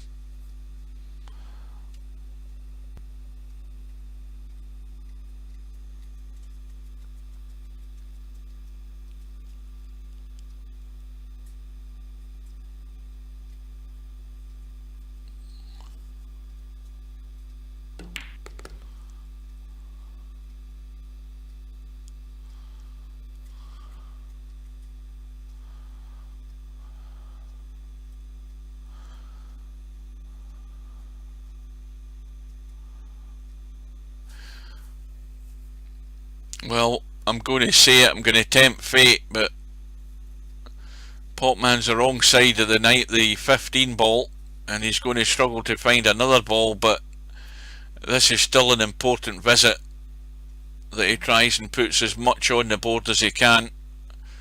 Well, he's going to take the 9. That's going to open him up.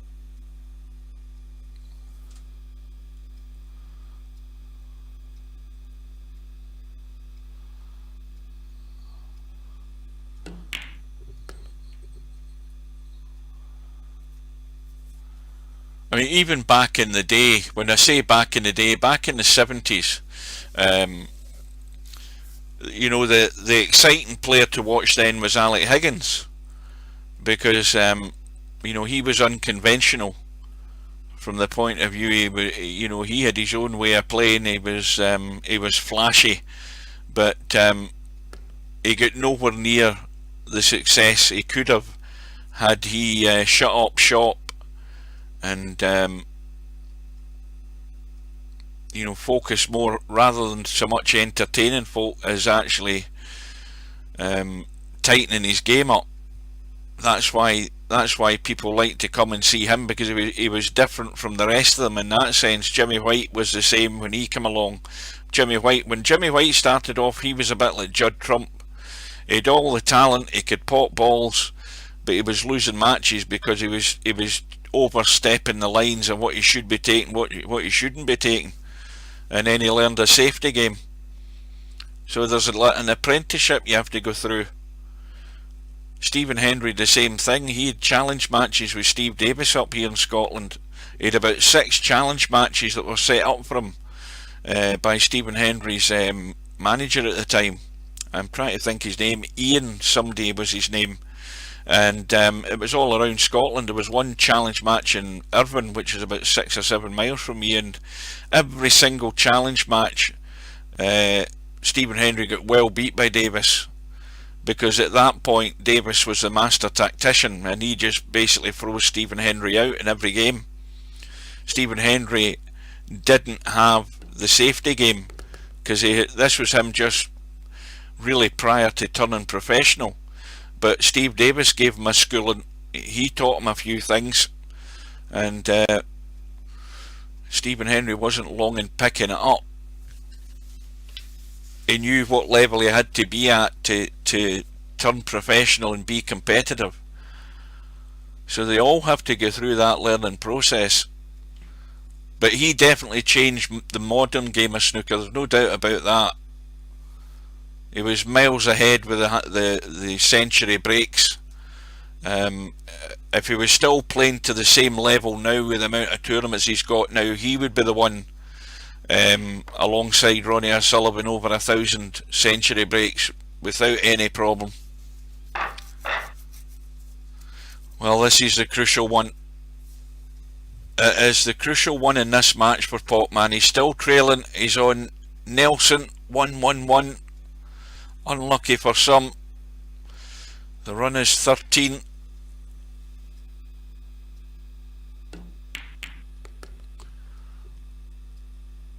And that has brought the 15 out. Now, is he going to be aggressive on this 15 ball? Is he, or does he have a combo? No, he doesn't. He can only see half of the 14 ball. He can see the 9, but why not have a blast off the 15? You've got to sometimes just make that move.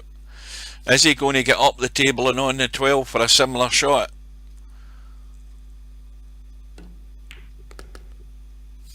Well, that pace is not bad at all. He could still probably take the 15 if he wanted, but he's got to be the aggressor now at this stage at the table to try and reduce the deficit and get into the lead. This is the most important visit of this whole match, for Potman's sake. He's got problem balls on the side rail, but he's got a whole pile of balls to pick from to get into the lead first of all.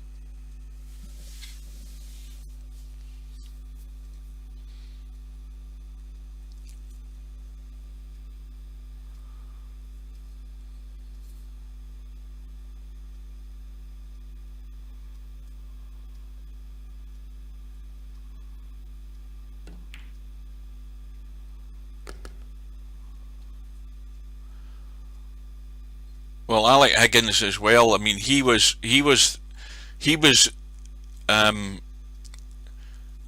there was ever going to be the idea of what a proper hustler was in snooker, Alex Higgins is that player, because that's how he started. The Jampot Snooker Club in Belfast, I think it was. That's where that was the name of the club that he played at, or the snooker hall, and he got into the game there by gambling. That's why he missed his education, and that's and hustling is how he started off. And to think that he won the World Championship in '72 and then he won it again in '82, but of course he had his demons. It was authority that Higgins didn't go on with.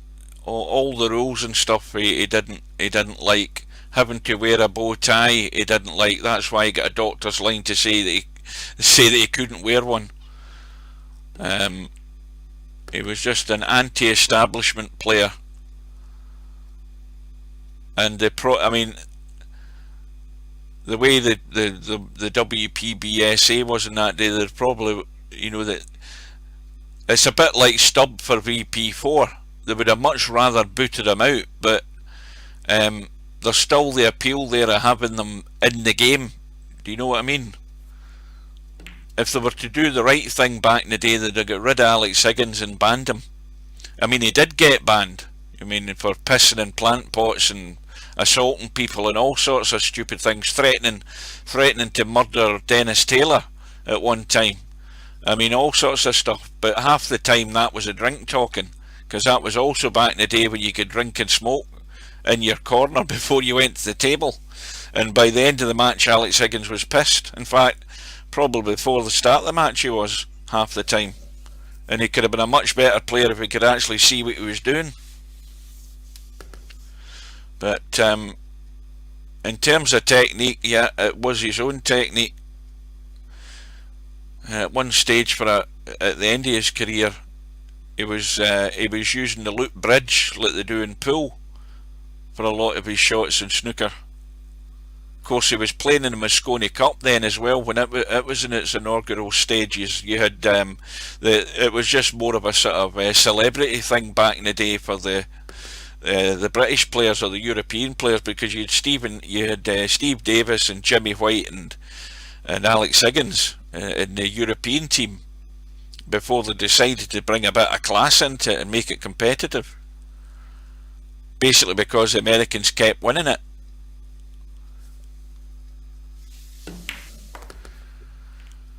Well, Potman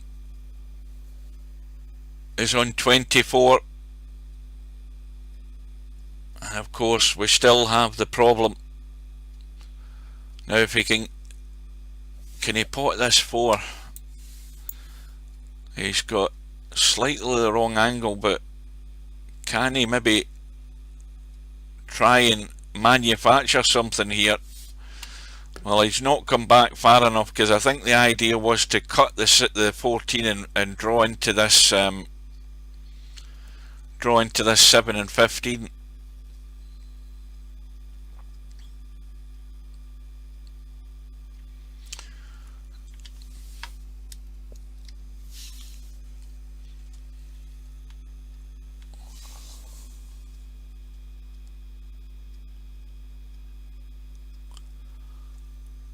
Well, I think there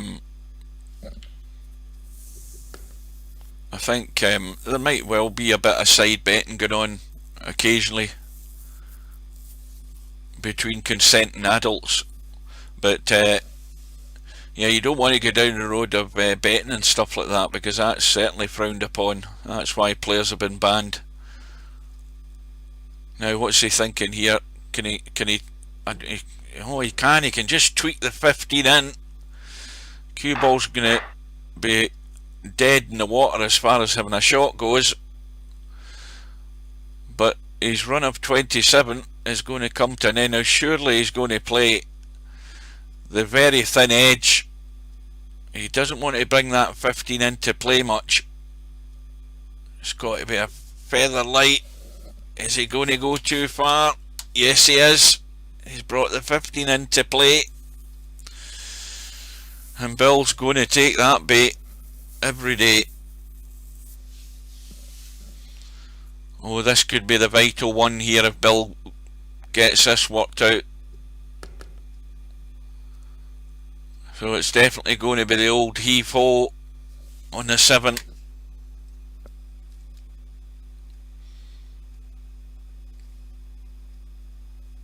And these balls, if he catches the left side, they should spread far and wide. He's still got a major cluster, but he's got a few to choose from.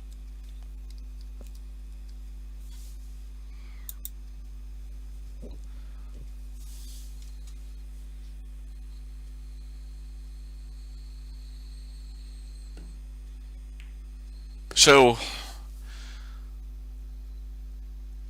this match, I'm waiting on a phone call, by the way, for my Sunday dinner. My next door neighbour's making it for us. I got a phone call earlier on before this match started.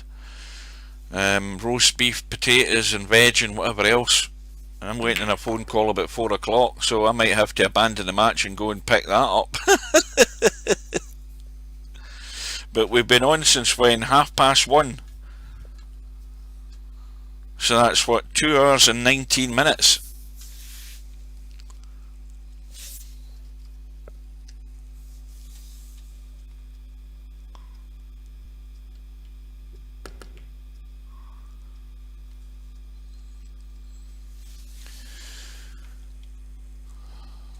Well, I think this might possibly, I say possibly, could be the beginning of the end here. If Bill gets the break shot. He's only 25 away, but they're all square, and the pressure's on Bill as well, because he knows he can't afford to make any more glaring mistakes or glaring misses.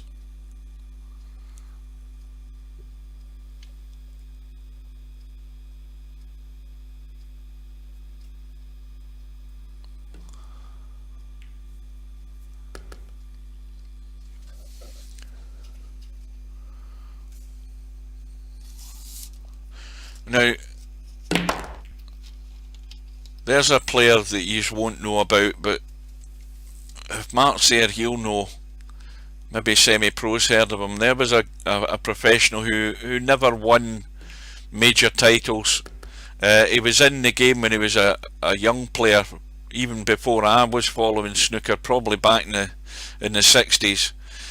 Cliff Wilson, a Welsh player. What a potter he was. So if you get a chance, I mean, this guy had a dodgy eye. He wore glasses. He's probably a former miner, like a few of them from Wales. He came back into the game in the 80s, and he was in a few tournaments. I don't think he ever won anything, but what a player. I mean, he was just out there to pop balls. But if you've got a chance, look him up on YouTube. There's bound to be a video of some of his potting on YouTube. Somebody will have uploaded them. He was just a guy that enjoyed his snooker. But he was an amazing potter of balls, so he was.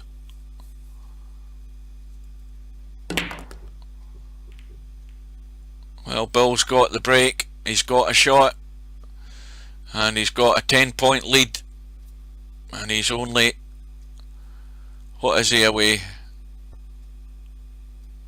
15 away. Well, once again he's run into the cluster there, and just as well there's a couple of balls still to choose from, because again he was dead in the water.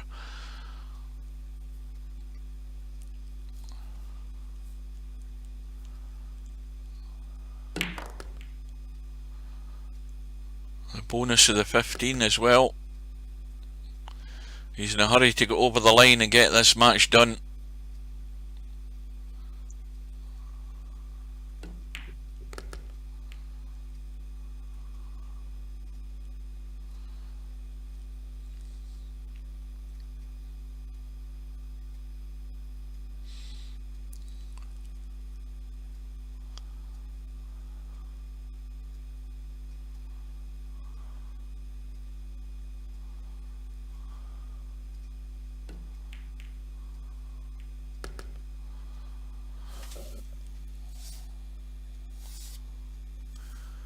So he's 10 away.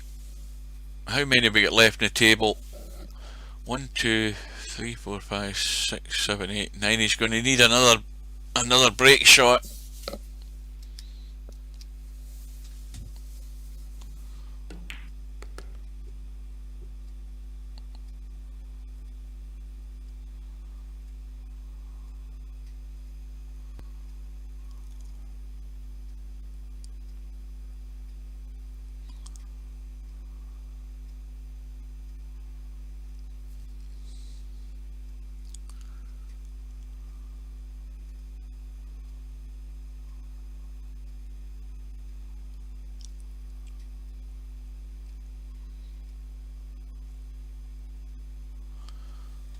Yeah, you're right enough, but I've just read the chat there. Yeah, the fella with the comb back hair and the glasses and a little beer belly. He liked a pint.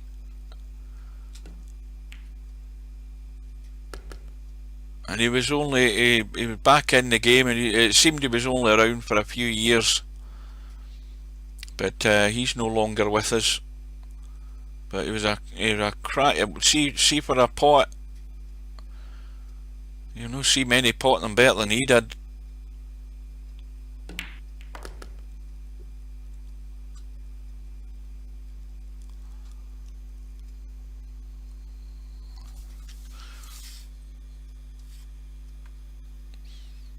So 6 away.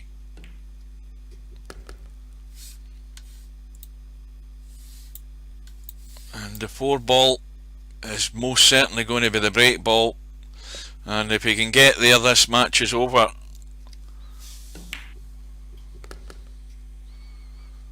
And it's come at the right time for Bill. And again, if Potman had got his shot choices right, and had well, like, all the opportunities that Bill gave him. It could have been so much different. So this is a clincher. Once again, he's going to have to make sure he's not going forward. And a stun off the pack. And the bonus ball has gone in. And the match is over. And Bill wins by 150 points to 125. And it could have been a different outcome. But Bill, well, let's hope for Bill's sake that he's used up all his scratches and his misses, because I think he's going to have to get the bifocals checked. I've never seen so many misses by so much. And unlucky to Potman. He had a solid run, a 33, and could not get that little bit more consistency, or it could have been a different outcome. So it could. So well done to Bill. Let's have a look. And well, we'll look at the one loss side, because that's the match we're looking at. From top to bottom, we've got Tommy U to play Bankster. We've got McClarky to play Mooncake. We've got Fast Eddie to play LS3 in a couple of days' time. I'll be there for that one. And we've got Bill through, and again Bill's going to be waiting probably for the loser of the Cobra Stub match, I would think. It's looking like it. And then over on the winner's side, from the bottom up, we've got Semi-Pro already through. He's going to be playing Hazard. It could be the loser of this match, for all we know. I'm not sure how it works. And then we have Cobra to play Stub, and we've got Larry is lying in wait to play the winner of that match. And that is it. So there's nothing else on the bracket until I think Tuesday, and that will be in the afternoon at 2 PM for Fast Eddie and LS3. I'll be there for that. So I'm going to go and get my my dinner, not my lunch. So until we meet again, folks, thank you for watching. Take care, stay safe, wear your mask, and get Stub to accept that match. And we'll be back very soon. Take care, folks. Thanks again for watching.